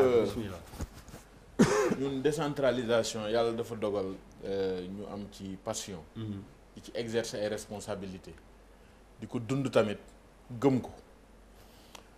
je pense que archive yaa ngi fi ba le 22 octobre bi ñuy def la journée de la descente le 10 octobre de chaque année la ko président de la République institué par décret mais mu amoon réglage ñu def ko exceptionnellement le 22 octobre yàlla dogal na mémorandum des élus locaux bi ñu lire au niveau national man en tant que secrétaire général de l'union des associations des élus locaux du Sénégal man maa ko lire boo xamante ni je pense que li ñuy wax nëbbuñu ko waxuñu ko waxu biir néeg waxu ëtt lañ ko wax réew mi yëpp dégg ko mooy lu avancé ci décentralisation dañ ko souligner lu nga xam gis nañu une tendance ou des tentatives à la recentralisation aussi dañ koy wax c'est-à-dire en fonction de l'agenda et de l'ordre du jour sujet bu ne mën nañ ci am xalaat nag nit ñi mën nañu bañ a bokk exactement xalaat mais histoire de décentralisation duñ ci ñëw sànq rek maa ngi actualiser samay recherche j'ai vu que Saint-Louis mooy njëkk nekk commune que Rufisque Saint-Louis ak Gorée ñoo njëkk nekk commune que Rufisque que Dakar pourtant Saint-Louis ak Gorée pour autant tudduñu ay villes dinaa dellu si waat sur le contenant et le contenu. waaw nga baal ma Abdou Khadre man dama bëggoon comprendre ñii seetaan tamit comprendre. waaw ban solo lay am. ngeen xëy neenal mairie ville non xam nga neenal déjà indi conseil man ñuy suivre man mi nekk dans toutes les instances de dialogue dañu am des instances yoo xam c'est au niveau vertical c'est-à-dire avec le ministre il y a des associations faîtières où on discute de toutes les questions et le gouvernement a le dernier mot. Ça c'est un aspect. ñu am yeneen instance tel que le dialogue national bii ñu nga xamante ni ñu ngi wax war nañu yeggale waruñu yeggale mu am une commission décentralisation boo xam ñun ñoo ko demandé moi je suis membre de cette commission dama ni débat bii nii sur la deuxième phase de l'acte 3 dafay soog a public mais débat la boo xamante ni ñi ngi koy waxtaanee le 22 octobre si suñu mémorandum def nañ ko si et le chef de l'État a répondu en renvoyant aux acteurs du dialogue. Et je reprends ces termes. Il disait sur le statut de la ville encore, abordé dans le mémorandum, yéen élus locaux yi dama leen koy delloo ngeen waxtaane waat ko dans le cadre du dialogue. Et je pense que image yi ñu ngi fii kon tey man li ma comprendre si li ministre Omar Gueye wax dafa joxe point de vue am point de vue bi man musuma toog ci benn instance ñu discuter de façon aussi péremptoire ni dañuy supprimer non dañu wax ni d'abord la notion des échelles de gouvernance dañ ko war a xool parce que aujourd'hui est-ce que jaadu na une commune d'arrondissement comme Pikine Ouest mënul fay tous les salariés d'un poste d'un centre de santé pendant que la ville di def pas des dépenses de prestige la ville de Pikine di def des dépenses yi nga xam c'est pas peut-être des dépenses prioritaires donc ça c'est la géographie des ressources dans le secteur de la décentralisation et la pertinence des échelles de gouvernance dans l'architecture institutionnelle kon c'est dommage que façon bi nu ñu koy poser nii l'arbre cache la forêt ça veut dire que affaire u Dakar ngeen jéggal ñu suñu waajuri góor Ndar la ñu bokk Dakar Ndar ak ñu ngi ñuy nërmeelal ci lu nga xamante ni ñu nga xam dañu gëm décentralisation te nekk ci ay dëkk yu am ay tool ay seku am ay sàmmkat ak ay nappkat aussi ñun aussi bëgg nañ dund bëgg nañ exister si on parle d'équité territoriale dafa war a am contenu la réforme de la SEL dafa am contenu donc le débat il est beaucoup plus global mais tey Olof Ndiaye nee na bëy wuude bu xoolee bëy ñu ne der baa tax gannaaw ba ma fàttalee nii am moom je pense ku dëkk Siin dëkk Saalum dëkk Jolof am nga histoire kon buñ ko réduire à des questions uniquement sentimentales fu mel ni Tëngéej ku mel ni Mbaye Jacques Diop c'est un homme d'une grande générosité d'une grande valeur boo xamante ni mémoire am man ku mel ni man dafa ma marqué ci proximité am ak humanisme mais pour autant bu ñuy aborder certains débats aussi nañu ci jiital suñu aqulaay taala ndax histoire de décentralisation tey dañu ndëpp parti socialiste ci taarix dafa amoon 19 coordination xëy suba def 19 communes d'arrondissement communes yi tey pour man war nañu réformer la ville ñu xool contenant bi contenu bi appellation bi dañu jiital ci waxtaan mais bu fekkee yow da nga décréter de façon péremptoire taxaw fële te yoroo décret ñoom nooy décréter te yoroo décret ki yor décret décrétegul yow nga bëgg taxaw fee de façon péremptoire loolu dialogue du am nañu nawlante maintenant 19 communes d'arrondissement yi man tey sama gis-gis mooy war na am d'autres échelons de gouvernance sama gis-gis mooy les compétences partagées waratul am war nañu mën bu dee dañ ko tuddee ville bu dee dañ ko tuddee conseil départemental bu ëllëgee bu Ndar waree nekk ville na nekk ville bu gannaaw ëllëgee bu Mbuur amee niveau de conurbation war a nekk ville na ko nekk mais gis nga ay situation de privilège mënatuñ ko continuer di ko dund ci réew c'est-à-dire dama lay wax boo gisee les 557 maires bu ñu dajee souvent en conclave mais nit ñi du ñu gis mais gars yi di ci ay gladiation ay xeex yu métti la ñu nekk parce que réforme de la SEL pourquoi ñu réformer ko ñu jël la partie valeur ajoutée et valeur locative parce que dañu théoriser parce que y a une nouvelle génération et une nouvelle race de maires dañu janoog nit ñi ñun leen c'est pas parce que Sonatel siège social am mi ngi Dakar Plateau wala Mermoz que la patente doit revenir à cette commune ba maire ba dem di tabax yoo xamante ni mi ngi ci ay dépenses presque de prestige parce que la formation de la valeur ajoutée qui est une logique économique ki dëkk Caajaay bu jëndee carte de crédit dafay participer ci former la valeur ajoutée de truc donc il y a des questions de fond yoo xamante ni gis nga bu nit ñi waxtaanee gis nga un problème politique pour man on le règle politiquement on ne le règle pas ni juridiquement ni d'un point de vue législatif et la majorité présidentielle APR bi ma bokk majorité présidentielle depuis référendum ba léegi même si c'est des triangulaires ou c'est 40% raw gàddu yàgg na fi du fi gan xew-xew yi aayul kon débat yooyu bu ñu kenn détourné ñun tey on a des collègues y a des idées yu am solo tey boo nee dàngu nga ni fii s'il y a une homogénéité sociale une histoire commune il faut en tenir compte dans le redécoupage ou dans les réformes donc pour man li ñu bañ tey mooy pour daaneel il faut que trajectoire bi ñu jël la réforme de l'acte 3 bi nga xamante ni président de la République moo ko décidé le suffrage ñëw confirmé war ko en 2019 si vision quels que soient les acquis les avancées fonds de dotation yi jóge 25 milliards ñëw 60 milliards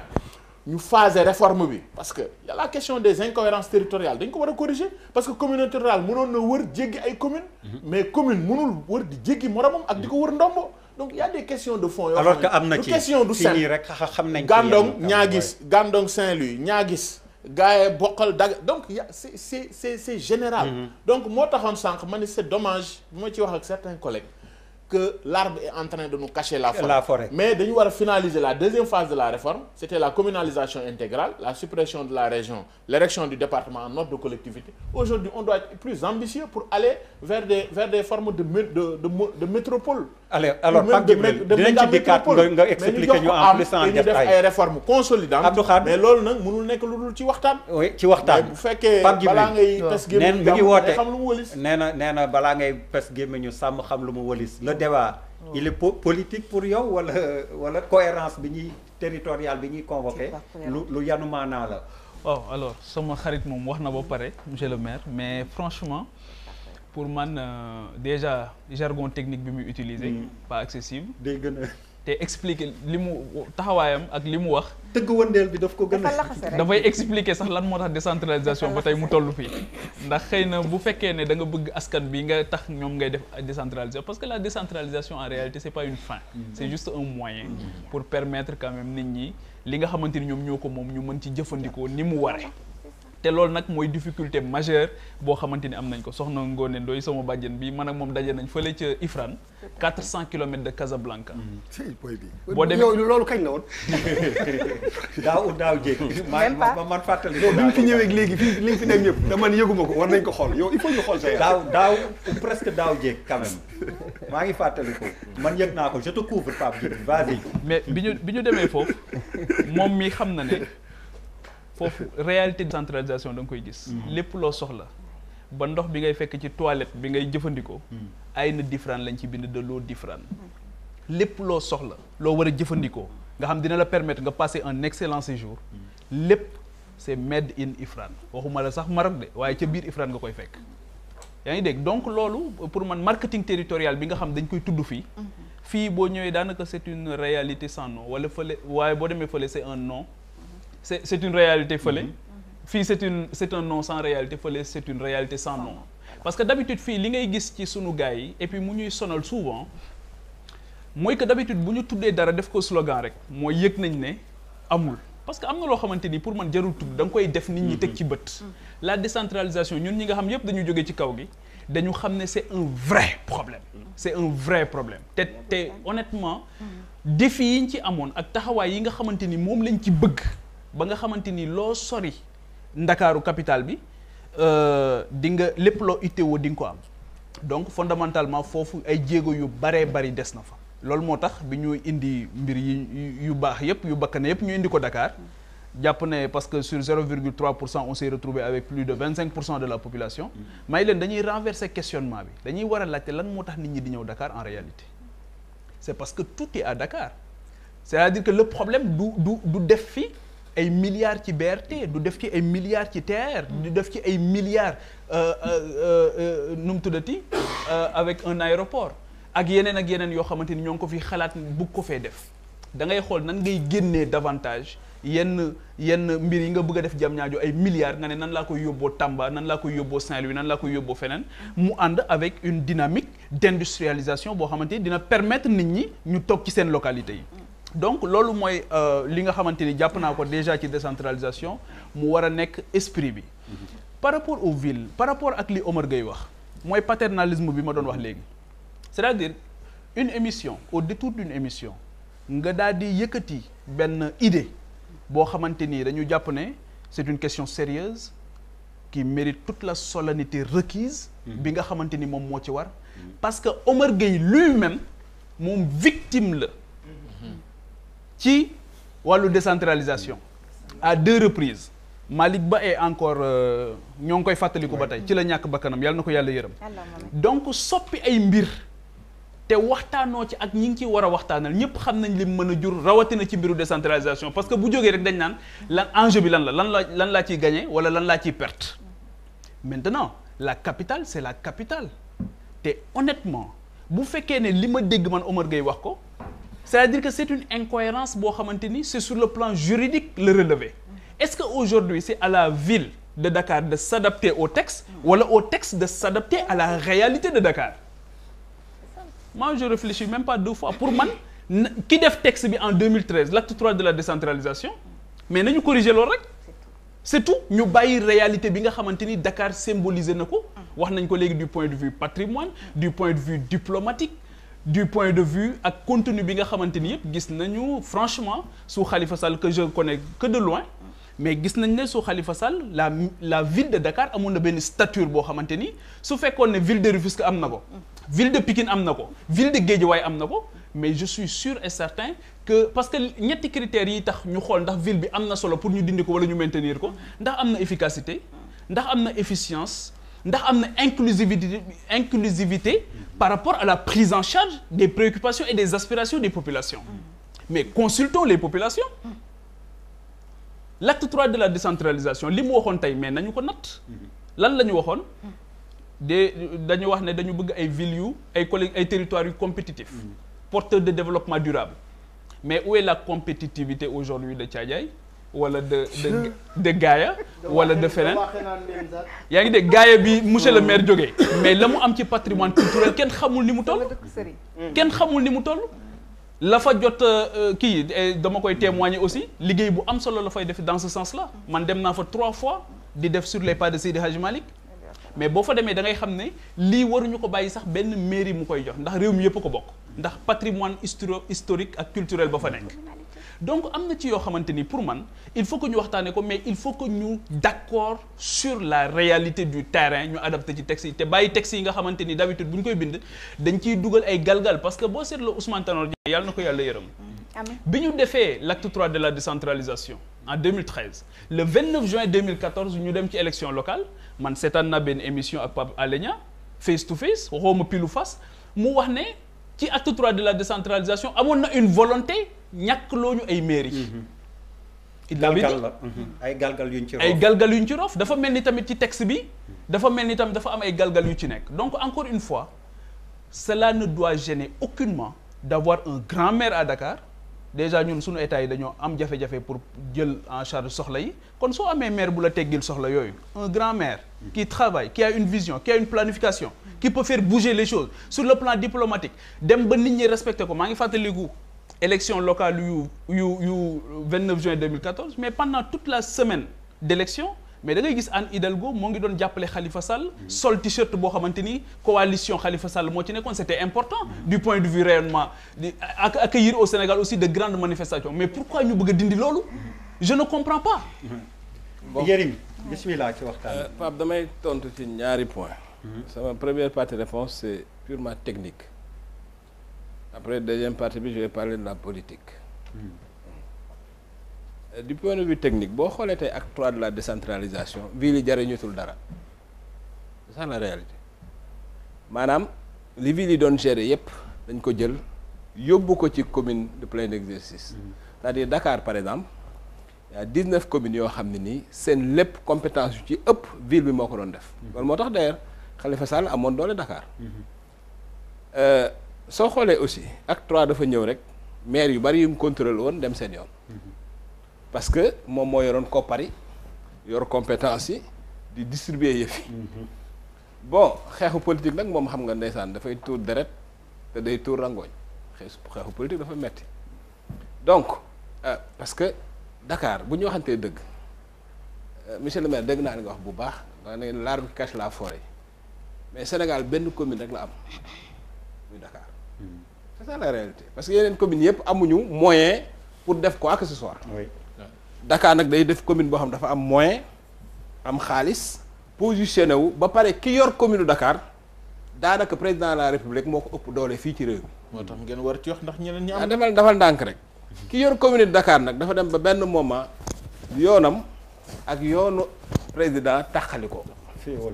c'est ça la réalité. donc fekk boobu ñu ngi réfléchir ci acte 3 et xeexu politique lañ nekk bon. te ñuy def loi bi aussi mooy ñi nekk ci nguur gi ñoom aussi ñu digal ay galgal ci loi bi loo xam ne dafay affaiblir Khalifa Sall c'est ça la réalité monsieur le maire c'est-à-dire que acte 3 bi yëpp maanaam Macky Sall ak Khalifa Sall bu ñu juboo woon acte 3 bi ni mu mel nii du mel nii ça tout le monde le sait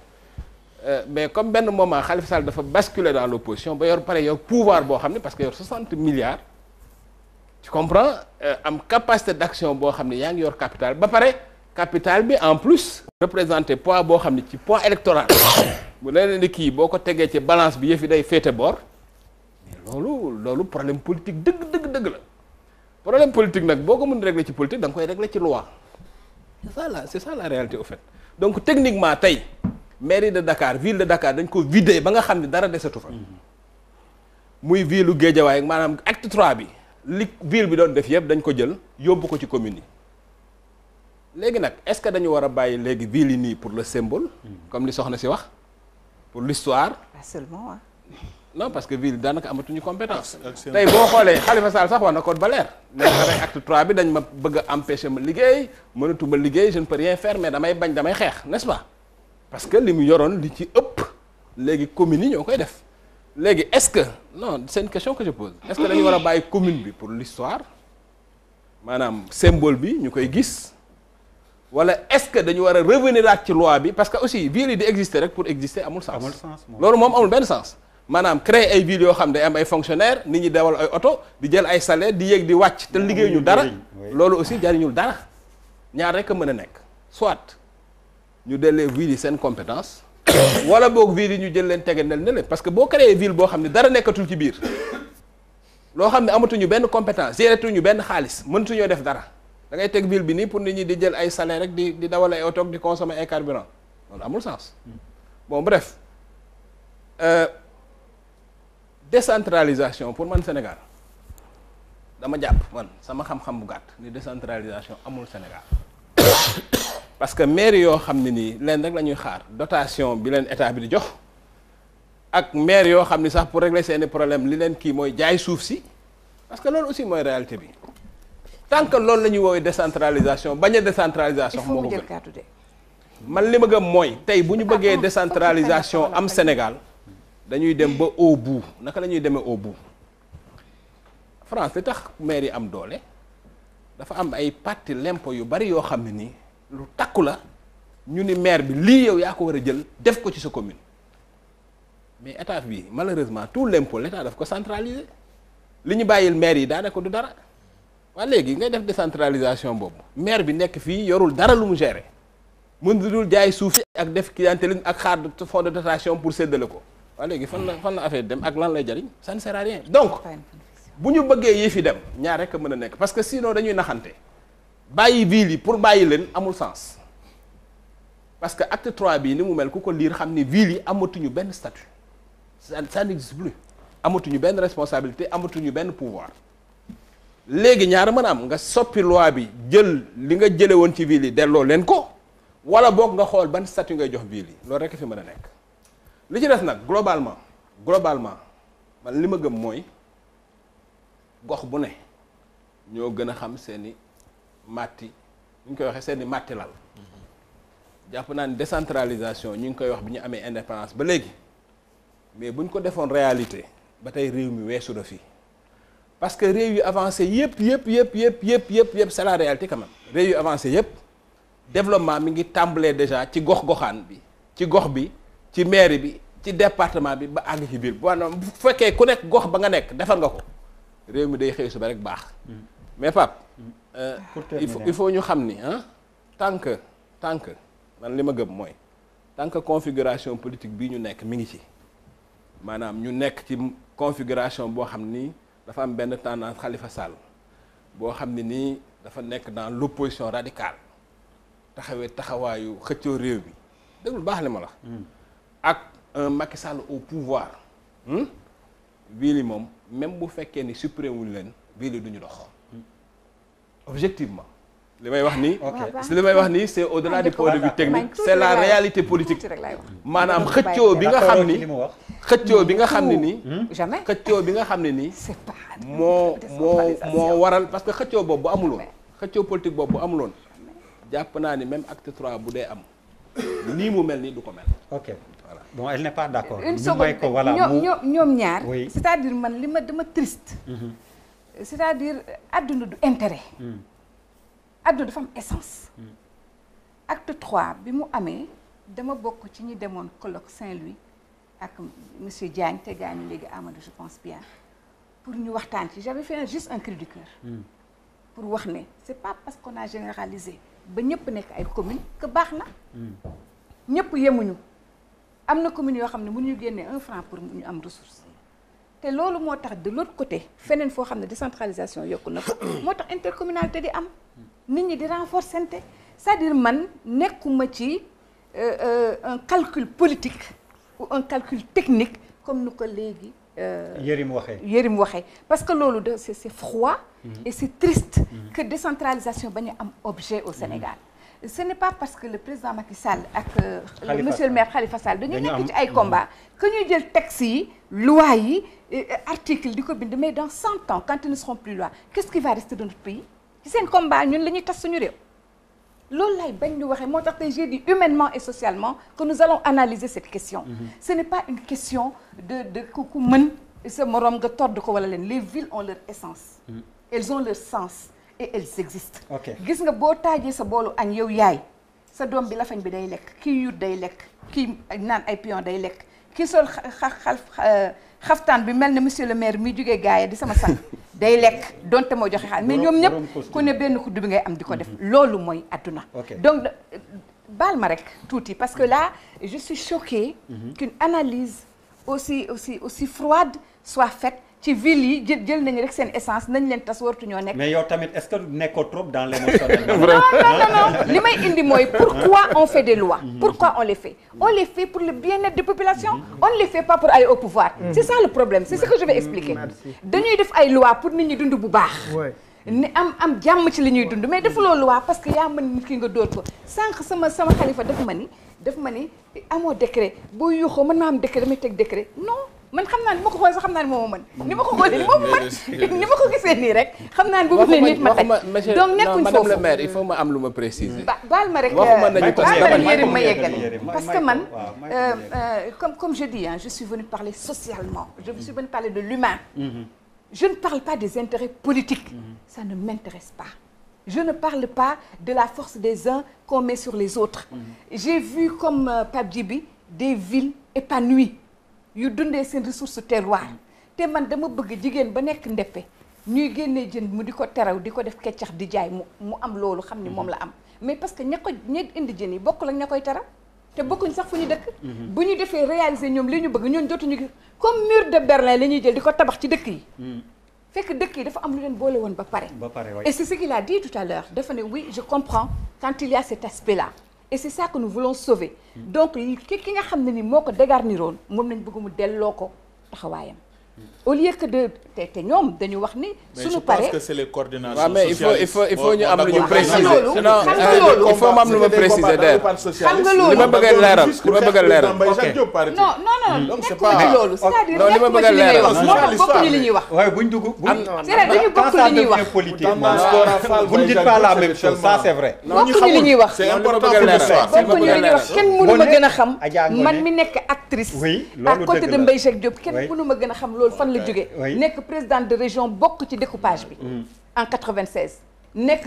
ci ñi jëkk nekk conseiller régional xam naa de quoi on parle mais s'il vous plaît xam naa de quoi on parle mais du foofu la ñu waxee xam nga xaaral di nga dama ni may ma rek mënuñu tas ville de Rufisque par exemple bàyyi ñetti arrondissement sur Rufisque yoo xam ne dafay tax ñoom dootuñu am lien man loolu lay wax waxuma ci bu nañ ko def nii wala ne ak ku ko defoon c'est parce que on demande aux Sénégalais lan mooy seen yëg ci débat bi dinaa dellu si waat mala en tant que Sénégalais yow comment tu vois ce débat là comment tu le vis moi je suis beaucoup plus avec Ngoné li muy wax parce que li Ngoné di wax effectivement c'est-à-dire c'est une sorte de rupture sociale qui se crée rupture sociale bi lan moo koy indi mooy effectivement dañuy créer ay frontières Yérim wax na ko léegi ne effectivement la ville n'existe pas parce que effectivement amul territoire amul géographie ville bi amul territoire amul géographie c'est là où il est intéressant effectivement de faire de la ville une institution intercommunale maanaam def ko benn banqaas buy lëkkale gox-goxaan yi par exemple nga ne ville de Guédiawaye moom mooy lëkkale Wakhinane Nimzatt Sam Notaire Gounass Ndiarème Limamoulaye et cetera c'est-à-dire nga wax ni moo koy lëkkale ñu ne effectivement li nga xamante ne moom la ville bi war a yole mooy les grands travaux tabax stade les grandes routes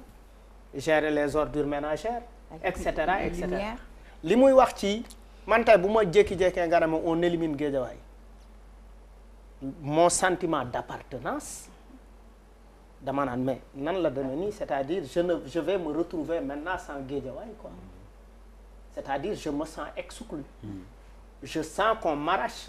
dafa am lenn lu ñuy faqat dafa am lenn lu ñuy faqat ci man c'est tout ce que je dis loolu boo xoolee au Mali avec les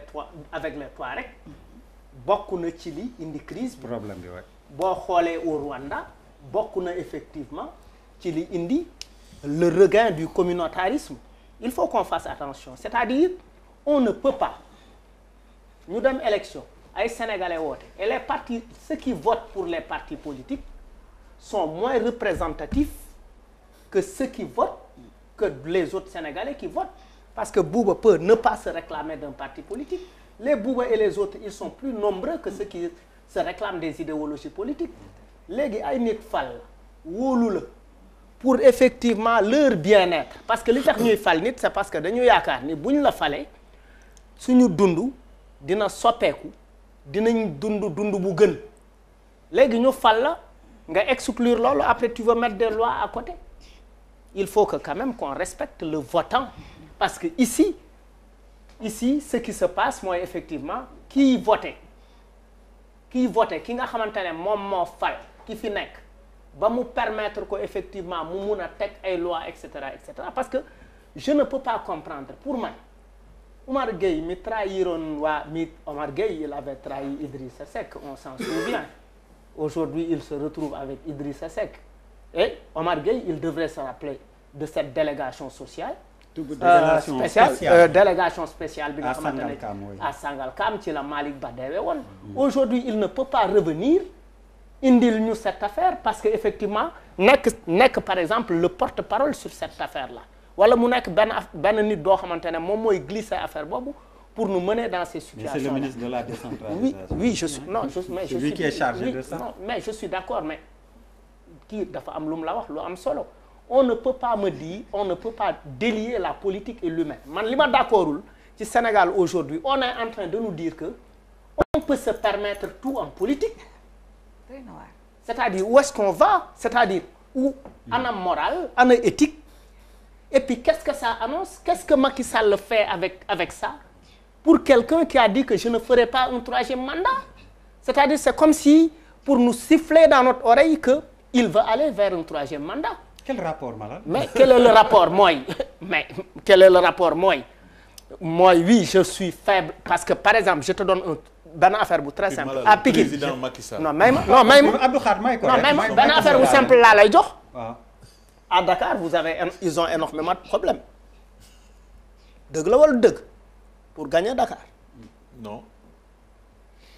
bon à la présidentielle ils étaient presque à 50%. À Dakar ici Yérim wax na ko comme il dit avec le système ici de Khalifa Sall même sans être maire il continue de peser quelque chose il continue d'être important il est entre guillemets le baron de Dakar il peut faire et défaire il a quand même cette sympathie des Dakarois autour de sa personne il peut faire et défaire pour gagner Guédiawaye Aliou Sall n'est pas venu comme ça pour gagner Guédiawaye il a fallu convaincre Malick Gakou pour que mu bañ a dem à Pikine il a fallu que l'autre là Timbo il a fallu non amoon na Pape Sagna Mbaye etc donc en fait il faut que quand même qu'on remette sur cette table en fait ban jeexital lay am ci askan wi c'est quand même important parce que alors Bouba c'est quoi ton avis sur ce débat là dafa politique wala ni ma koy waxee rek depuis le début yow gëm nga ni ñi cohérence territoriale moo leen yëkkati ñu bëgg jubbanti loo xam ni waroon nañ ko def depuis longtemps peut-être. waa Der man en fait leen moom may gën a jaaxal. mooy que yàlla xam na ne même ñun ñi fi nekk. peut-être am na spécialiste ci domaine boobu mais wóoram ni Sénégalais yi seetaan 90% li ñuy wax comme ay chinois lay doon. parce que te loolu mooy suñu problème. ñu dañuy nekk ci ay dëkk yoo xam ne dañuy bëgg defal population yi dara te population yi ñu koy defar ni ñuy waxee ñoom sax comprendre wuñu dara. je te jure dañuy seetaan ba pare ne mu mel ni benn chinois la ñu teg fii muy wax. parce que et ils le font exprès parce que danañ ko dañ koy. ñan ñoom xaar. non je parle en général ah. non damay wax que ni problème bi ñu gën a am Sénégal et c'est un problème global. mooy boo jiitee ay nit da ngay wax ak ñoom te booy wax ak ñoom da ngay wax ak ñoom ci lu ñuy comprendre sinon wóor na ma ne bi débat bi jógee ba léegi sénégalais lambda boo ci laaj dafa mel ni yaa ngi koy wax Chine xamu si dara parce que vous le faites exprès ba nga xam ne le débat dafay des si yéen te nit ñi nga xam ne ñoom ñooy fal nit ñi bu ñu toogee seen kër war nañu comprendre ci lan ngeen jublu xam nga boo nee décentralisation nga romb seen 50 nit nga laaj la xamuñu ko déjà changer leen loolu avant ngeen di wax dara dañu war a changer comment on communique avec le Sénégalais pour que nit ñi ngeen jël li ñu xalaat au vrai sens du mot débat bi bañ a des rek ci benn nombre nit et je pense que ça c'est très important donc et sur toute la ligne muy pouvoir muy opposition débat wu décentralisation yeeg yooyu indi leen ko ci benn langage boo xam ne population yi nañ ko comprendre sinon c'est des chinois ñun ñiy toog fi sax des fois monsieur le maire mi ngi wax mais maa ngi naan te xam nga donc dafa doy waar quoi beneen bi mooy wóor na ma ni monsieur le maire du maire gaaya rek boo maytul kese wóor na ma ni du maire parce que bu ñuy attaqué dara dañ koy attaqué si njëlbeen moom mooy boo jëlee maire yi nekk Sénégal fii maire bu ci mën a defal sa commune dara rek c'est parce que am nga benn poste foofu feneen foofu ngay jëlee am moyen ministre de tel maire de tel kii tel la ngay DG de tel maire de tel fi ngay amee dara moom ngay jël yóbbu sa dëkk mooy boo nekk damay wax que ni boo nekkee opposition nekk maire dee nga parce que dara doo ko yor foofu la problème bii njëkk am lan la cumul de fonction loolu la ñu war a njëkk a régler qui doit être maire dafay yeewoo ci dëkk ba muy dëkk ñu muy jiite di ko gis bu ñu amee problème mu régler ko bañ a jël am ay maire du yorul benn moyen yoo xam ne jëlee woo ko ci sa commune nga jëlee ko fële foofu ngay entretenir sa commune ak ñi lay voter kon grand mérité wul nekk maire gaay non damay wax xaw ma sax parce que Dakar lay yeewoo non damay wax en général que approche bi dès le début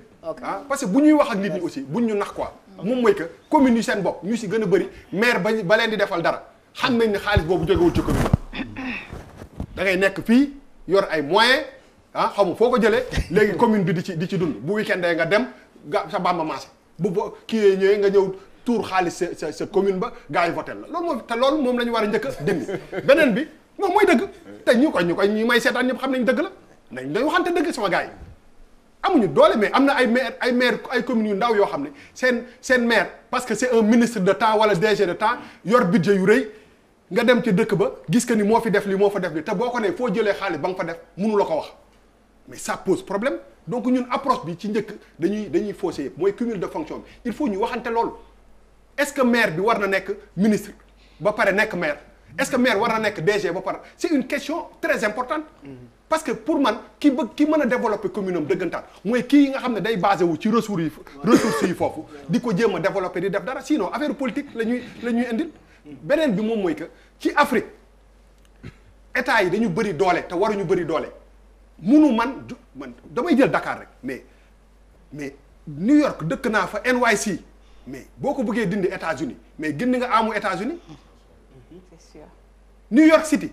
maire New York City il est aussi puissant que Donald Trump c'est moi qui te le dis docteur xam na li ma koy wax foofu la nekk. xam naa ci dara j'ai été reçu par lui. mais capitale. Michael Bloomberg nga xam ne ci 5 wala 6 wala 7 fortune mondiale yi gën a mag la am mu bàyyi loolu dem di defi nekk kii boo ko nekkee sax boo gérer loolu bu baax boo maytu nekk président États-Unis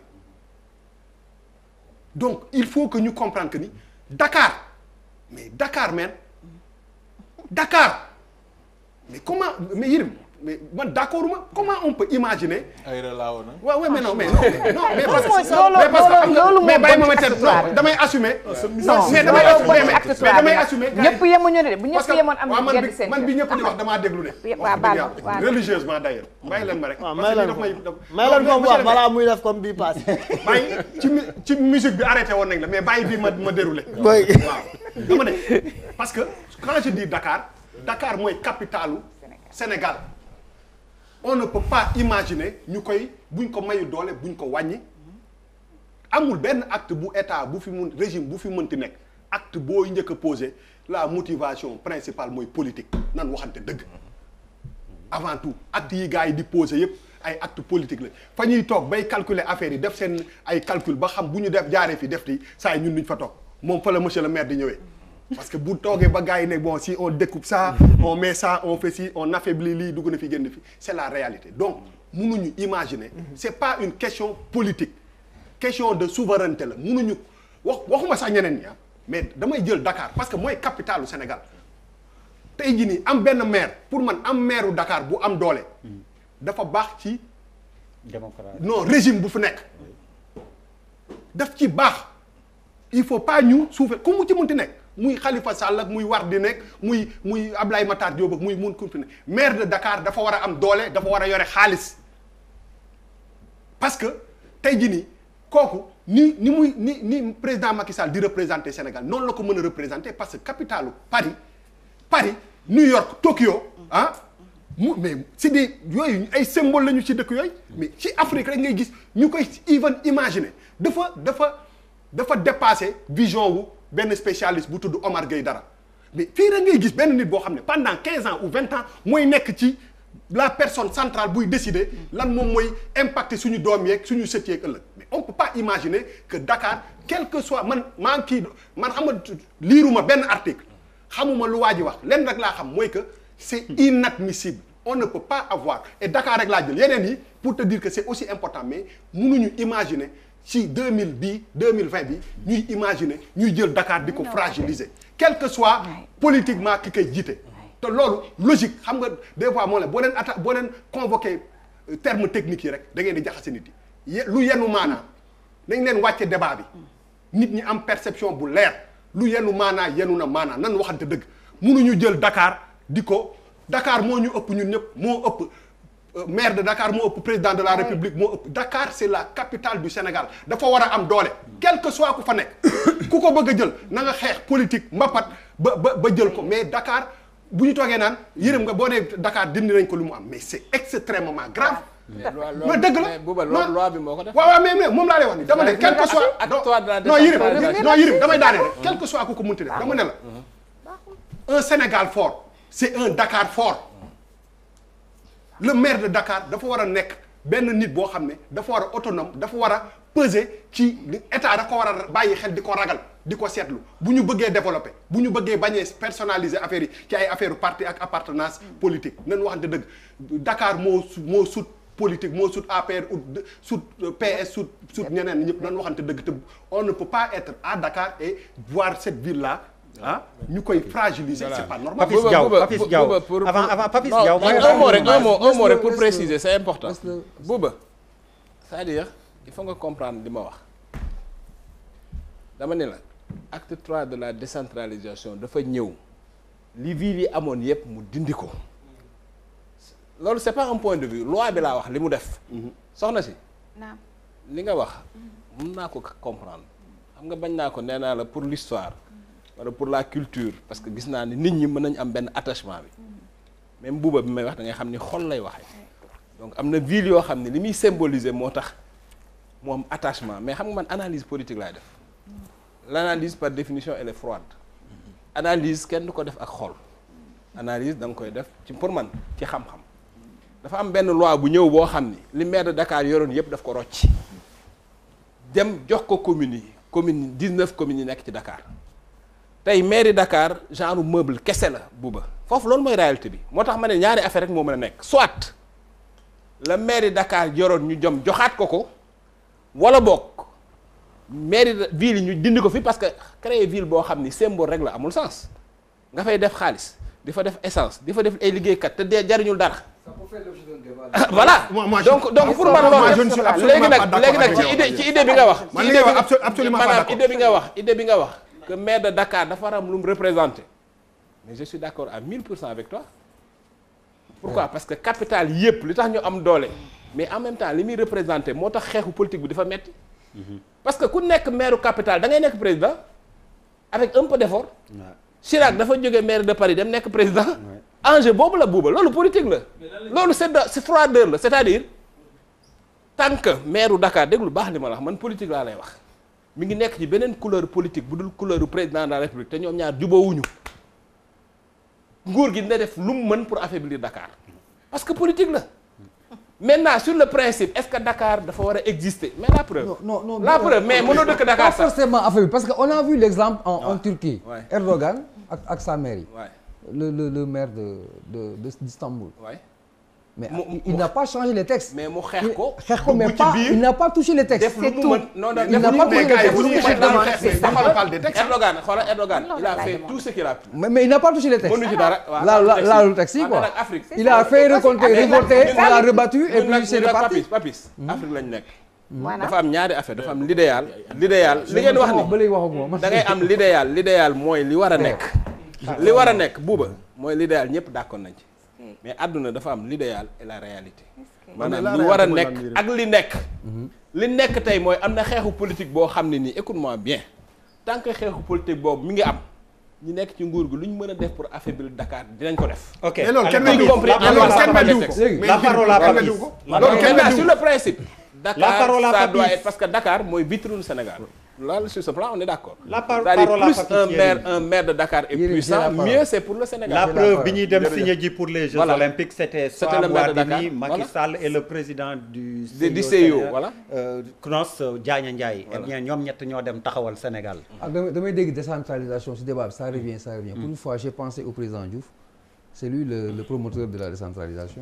Avec les 19 coordinations de Dakar. Ah non, c'est Diouf qui a lancé la décentralisation. Ça c'est politicien. 19 coordination. C'était 19 barons qu'il fallait servir. C'est la C'était pas pour décentralisation. servir les populations. Alors c'était une brèche pour wàccee gars yi C'est bien. calme tuuti. Ça a commencé à... Voilà donc en fait dafa am benn y a quelque temps te yàggul dara dafa am benn rapport ARMP bu génnoon. Rapport bu génnoon ñu indexé si la gestion des mairies des maires temps yàggul ba ñu je m'étais arrêté sur le cas de Talla Sylla mu doon def benn muy mettre en exergue doublon yi am ak interférence yi nga xam ne dafay am là on te dit la commune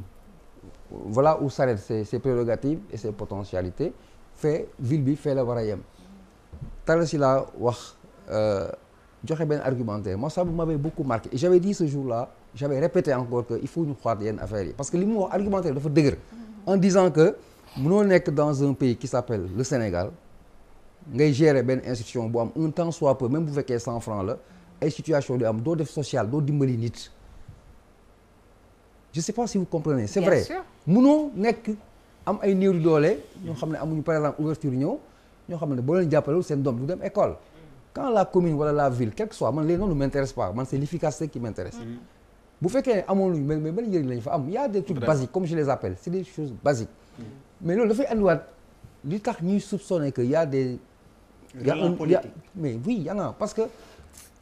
mais toutes les alertes ont été posées bien avant ñu koy finaliser les gens ont dit que attention les experts on les a écoutés ils ont dit il y a des imperfections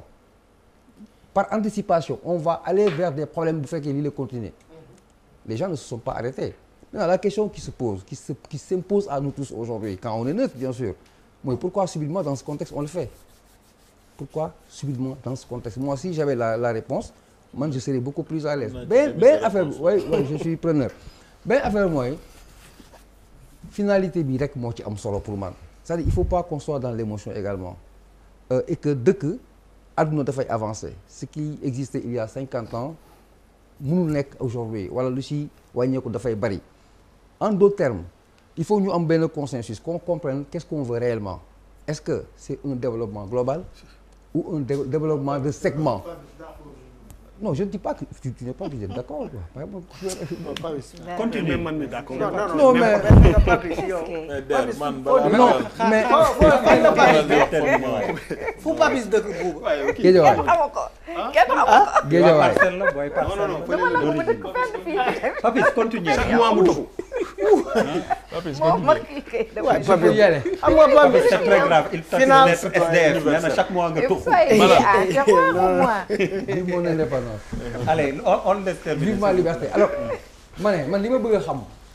li ma bëgg a ànd ak Sénégal et c'est ça qui les intéresse parce que Bouba Sall mu koy wax ne gars yi ñu ngi déglu am ñoo xam ne duñu comprendre.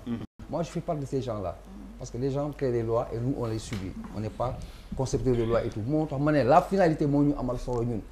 que ça soit ville commune njeexital bi moom moo am solo nañu taxaw foofu loolu mooy intérêt Sénégal le reste c'est de la théorie. alors Pape Djibril balaa may ñëw ci yow depuis sànq Abdou Khadre mi ngi bëgg indi ay précisions. waaw xam nga d'abord fi Papis tàmbale rek laay kii. pour sa préoccupation par exemple. bu ñu jógee ville dem. waaw non pourquoi ça s'appelle comment conseil départemental baal ma dafa important. waaw est-ce que conseil départemental bi ka koy jiite dina continuer dimbali ni mu wax par exemple rubrique bi ngeen daan am le social là. pour ouverture amee je sais pas. c'est par exemple les gens se posent cette question par exemple. ndax dinañ am toujours nit. c'est-à-dire dans un pays sérieux. waaw léegi dans un pays sérieux sax loolu waruñu fa nekk. rubrique boobu xam nga de. non le citoyen lambda su ma duggoon ci yenn détails yi. waaw. dina valider. le parce que nous on ne sait pas on demande rek non c'est que xam nga man je vais être entier. su ma xam nga calcul moom. escalier sax bu ko yéeg di nga xool est-ce que sa tànk du mbas. xam nga nit aussi di janoog nit ñi di leen wax nii da ngay gëmm rek di def wala di wax sa àdduna loolu gor bu ne war na ko moytu mais dama bëgg ñu delloo si lépp ci ngor ak nawlante man dama ni Dakar sunu capitale la war nañ ko aider mu compétir Dakar war na nekk vitrine bu set. Dakar war nañ ko yor ci ngor war nañ ko yor ci lu leer. mais Dakar aussi mais waratuñ ko continuer di ko bunkeriser ay politiciens ñu koy def antichambre opposition. dañ waxante dëgg loolu sama point de vue la mais dama ni déglu ma xam nga tey dañuy wax ni en Afrique on n'a pas besoin de président fort on a besoin on a besoin d'élections fortes qu'est-ce que le parti au pouvoir pour permettre Afrique dem na xale bu ma dagg président Macky Sall sa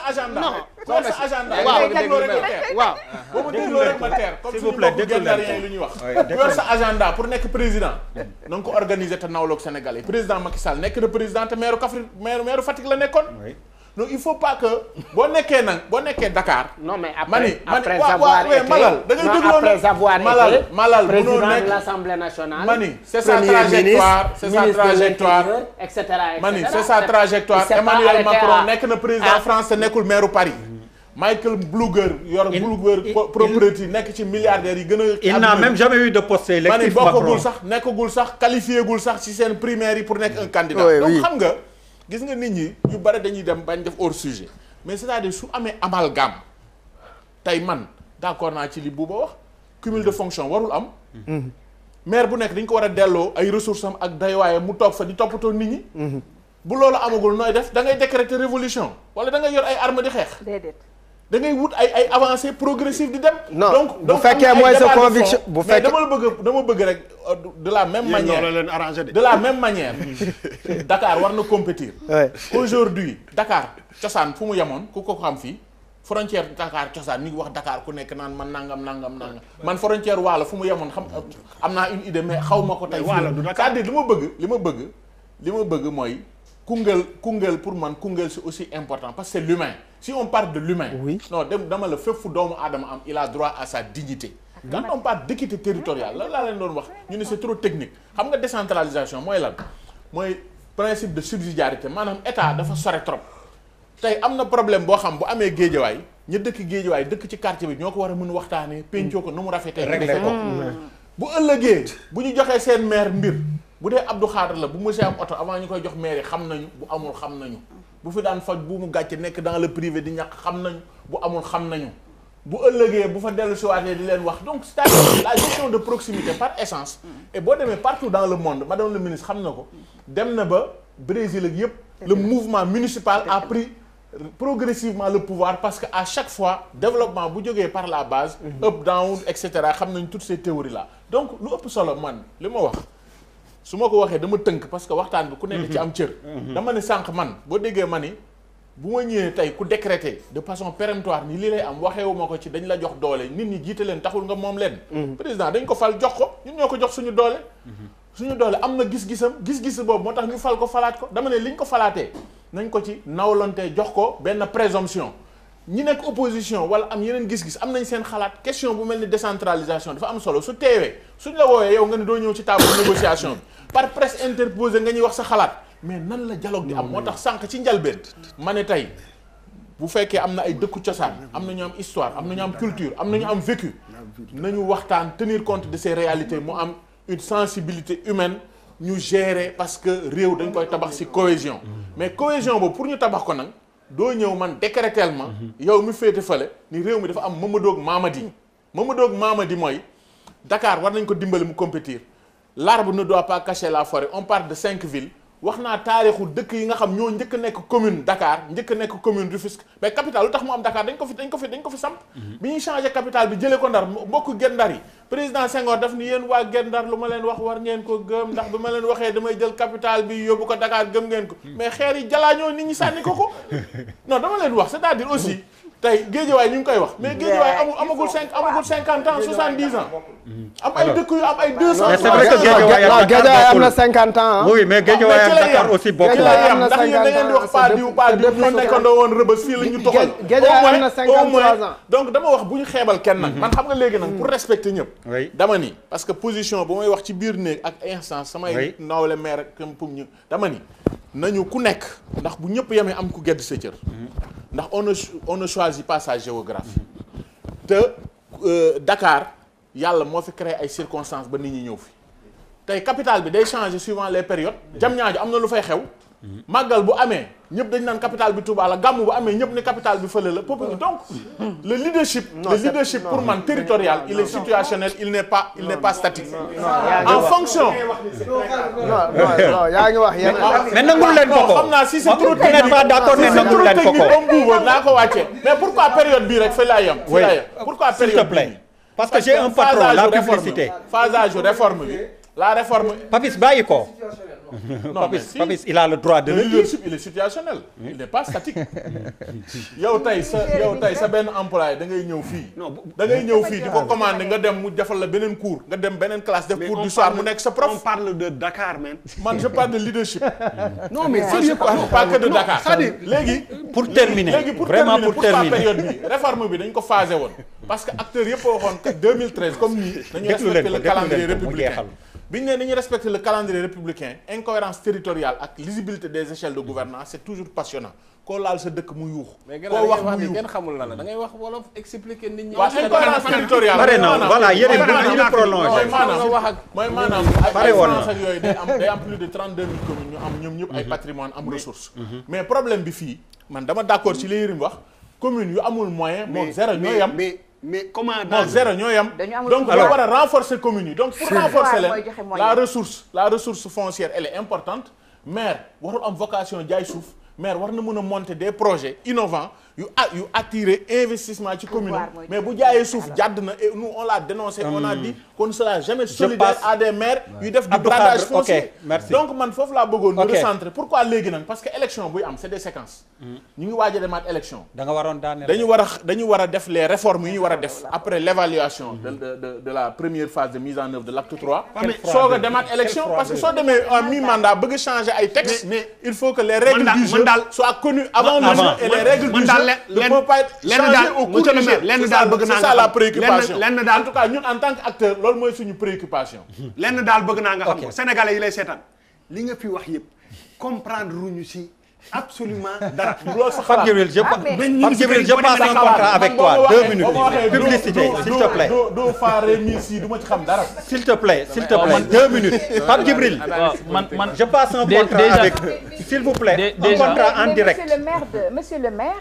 dafa joxe solution ba pare yàqaat ko parce que dafa ni maire bi dañuy dajale mooy ci penc mi wax yow nag penc moom nga bëgg a xar. c'est ça la question ok du leneen question bi du leneen yow penc moomu doon frontière n'est pas forcément physique hein madame en décentralisation la frontière n'est pas que physique. ok alors li Abdou Khadre no xam naa ni li beneen débat lay doon. Pape Djibril 2 minutes seulement. pour man li Abdou Khadre di wax dafay wane encore dis-toi en 2 minutes. dafay wane ni liggéey bi toll ak réflexion bi. ba nga xamante ni tey waroon nañu évoquer leneen. lu dul naan dañuy supprimer ville parce que su fekkoon ne def nañ rigoureusement rapport évaluation première phase bi kon xëy na yeneen dinañ ci génn ba tey duñu fi nekk di waxtaane ville yi rek waaye dinañ xool natt li nga xamante ni diggee woon nañ ko par rapport ak esprit réforme bi et à l'arrivée ce qu'on a eu on s'est retrouvé avec quoi à l'arrivée te contexte bi ñuy defee réforme yi souvent da ngay gis ne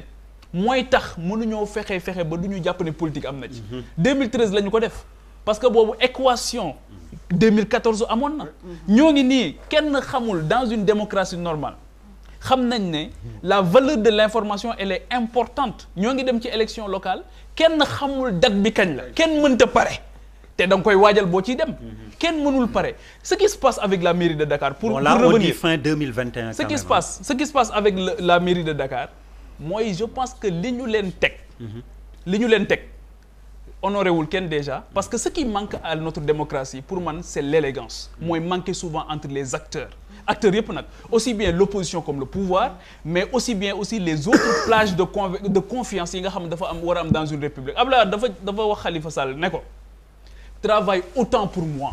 loo liggéey mën ngay liggéeyal cohabiter avec moom de 2009 à 2012 nga xamante ni dem nañ ba ñuy reprocher Khalifa Sall n'importe quoi mu wax ne je revendique ma proximité avec le président de la République parce que su ma ko deful du ma liggéey il faut que may wax ak moom. mais dafa gérer nag Khalifa Sall dafa gérer pas bi aussi. waaw donc dafa gérer pas bi pour mën a liggéey. pour man cette gestion là l'autre nom de cette gestion. élégance loolu aussi c'est important. personnaliser les questions. ñu terminer sur la publicité on tout est personnel monsieur le maire. affaire bi amul débat bi ñu Yérim s'il te plaît yow xam nga ne amul principe amul loi amul dara lépp problème nit la qui a la parole. pour man l'autre nom de cette gestion bi ñu tudd entre les hommes de cette relation humaine mooy élégance dafa war a am parce que dafa am question yoo xamante ni dama daan dégg Yérim mu koy wax avant 2012 c'est des questions transcendantales c'est-à-dire que c'est des questions yoo xamante ni faut que ñu élever ko au-delà des hommes que nous sommes parce que dañu fiy jógee ëllëg bàyyi ko pour la postérité est-ce qu'on prend rendez-vous avec l'histoire tey jii bu ñuy wax ne la ville de Dakar dañu tey jii l'équipe bi fi nekk nii mais ñemewuñu engager de grands projets parce que en 2019 am nañu excédent de recettes de 10 milliards en 2020 dinañu am excédent de recettes de 7 milliards mais ñemewuñu dem ci léegi pourquoi on parle de la ville l'importance de la ville mais c'est la mutualisation c'est la planification c'est la prise en charge de certains enjeux tey jii lan moo ñu dal en Afrique surtout en Afrique de l'Ouest parce que nous ne sommes pas dans des États nous sommes dans des micro-États nous avons été balkanisés sur certaines questions mais mënuñu ko régler tey jii pourquoi mënuñu am politique agricole commune pourquoi la question de l'immigration mënu tey jii ñiy jaar ci désert bi ak ñiy jaar ci géej gi Sénégal rek mënu ko régler nan la ñuy demee dans des politiques communes mais au niveau aussi endogène il faut ça loolu moo tax la ville dans le cadre de la planification dans le cadre du transport urbain, dans le cadre de la mobilité urbaine, dans le cadre de l'économie locale, dans le cadre de la voirie, du pavage, mais il nous faut une ville qui réfléchit pour tout le monde sur certaines questions. Les trucs sociaux, mën nañ ko daal di bàyyi nag commune mais il faut que ñu am njaatige te nañu bàyyi tamit exemple li ñuy jël muy Douala ak Abidjan. Je suis désolé mais c'est des exemples yoo xamante ni non may leen ma avertir ko rek xoolal maay sa grand festi booy waxati ba naan au niveau endogène wàcceel affaire bi ma mën a comprendre xam nga maag samay morom booy bi dafa waane foog ma koy avertir Papi je suis désolé Ngoné laay may une minute benn mot laay wax waxal benn mot bi Ngoné tëj publicité sama vrai patron publicité yëkklu na depuis 10 minutes on parle coow yu bari na mais on parle de ville intelligente maintenant dans le monde di xew c'est vrai mooy on parle de ville intelligente xaw ma nag gars yi seen ay prévisions sóoraale nañ loolu wala sóoraale wuñ ko mais adduna bi foofu la toll ville intelligente ok une minute et ça veut dire c'est tout un débat lu yaatu la lu ñu war a mën a waxtaanee pendant 2 jours une minute pour la pub acca mënuñu imaginer lii gars yi di jéem a def bu boobu ñu teg ko suuf parce que moom laa lay wax on ne dafa c'est ex non c'est ex ku mu mënti doon non c'est extrêmement grave ça veut c'est-à-dire que xam nga ville ñi fa dëkk sax dañuy revendiquer surtout capital mais boo ko mayul doole bul ko wàññi te ñun xam nga lu ñu comprendre mooy que Dakar war nay mën a di attirer maire yi ay Dakar affaire war nañu mën a attirer ay investisseurs war nañu attirer xaalis te loolu da nga koy may doole pour mu defi ko mais munoo commencer naan da ngay c'est impossible inimaginable. Adja Ngoné pour ñu tëj teñ bi une minute comme plaidoyer vraiment humain nga doon defar. pour ñu tëj thème bi moo tax ma cëral la ko. waaw jërëjëf maa ngi la ciy sant bu baax. pour ñu tëj thème bi man damay gërëm président Macky Sall. parce qu'il nous a reçu ce matin un caucus des femmes. de la parité. gis naa image yi. alors parce que il y a au Sénégal 567 collectivités locales où il n'y a que 14 femmes. yu nekk chef d'exécutif local. maanaam juróomi téeméer ak juróom benn fukk ak juróom ñaari gox-goxaat moo am Sénégal. ci fukk yi rek ak ñeent moom la ay soxna jiite. te développement durable bii ñuy dem ku nekk xam na ne jigéen ñi dañu am liggéey bu ñu ciy def à la base. gannaaw nag ñoom comme ñoom nii doole la ñuy demee ñoom ils écrasent tout sur leur chemin ñu di leen ñaan ne nañ ñu cëral fu ñu mën a éclore ñun tam suñu ay talent yéene yi ñu am ci gox yi ñu mën ko joxe ba gox bu mel ni Ndakaaru soxna téye ko gox bu mel ni Rufisque wala feneen ay soxna téye ko pour wone la capacité des femmes de conduire ces politiques bi ñuy nekk ak Anne Hidalgo on a fait la même chose mais exemple Brésil bi nga jël bañ ciy dem Porto Alegre bay am de jël pouvoir local muy am doole mais c'est parce que li ñu sóor mu njëkk c'était de rendre le pouvoir aux citoyens doomu aadama bi dëkk ci gox bi ñun moom la njëkk a sóor pour mu am jàmmam pour mu am wérgu yaramam mu am alalam économie am dox terroiram dox mais sóoruñu woon kan mooy nekk ci kaw bëgg a accaparer tous ces pouvoirs pour rek di nekk président wala pour rek di nekk njiit nous demandons le seul plaidoyer que nous faisons à ce président qui nous a écouté ce matin mais vraiment avec attention qui a accepté compris que war nañu am espace de discussion ba nangul ñu sax créer ñu ci turu madame Khady Fall Tall parce que moo ko proposé un conseil national pour mën di discuter ak femmes leaders yi kooku ci boppam la ñu bëgg mu yaatal ci li mu jaboote ak ci li mu am ci li mu téyel ñu suñu patrimoine ba ëllëg suñu culture am sens gis nga culture moo ëpp alal que xaalis. alors madame Ngoné parce que c'est le pouvoir Adja Ngoné parce que c'est le xam nga dafa am lu xew transhumance mbaadu da ngay wuyu ji président wala da nga nekk ci yoon bi waaw wala déet rek. non yéen tamit man maa ëpp ni transhumance ni leneen man defatuma action politique à la base. ok laaj la woon rek. dama yore ONG bu ñuy wax FEMIDEC. muy liggéey ci migration ñu am lu ñu doy sëkk ay wax. kon jeex na mais nag ñu am sunu xam-xam bi leer na aussi ñu am sunu xam-xam aussi. yéene ko sunu gox yéene ko sunu dëkk yéene ko sunu réew. xam nga bi ma toogee fii te yëpp di wax mi ngi mel ni damay opposé wu. pourtant opposé wu ma dama doon dolli. leer na ci panier bi nga xam ne moo nar a conduire les politiques. dañ koy def chroniqueuse. Félicité merci Malal.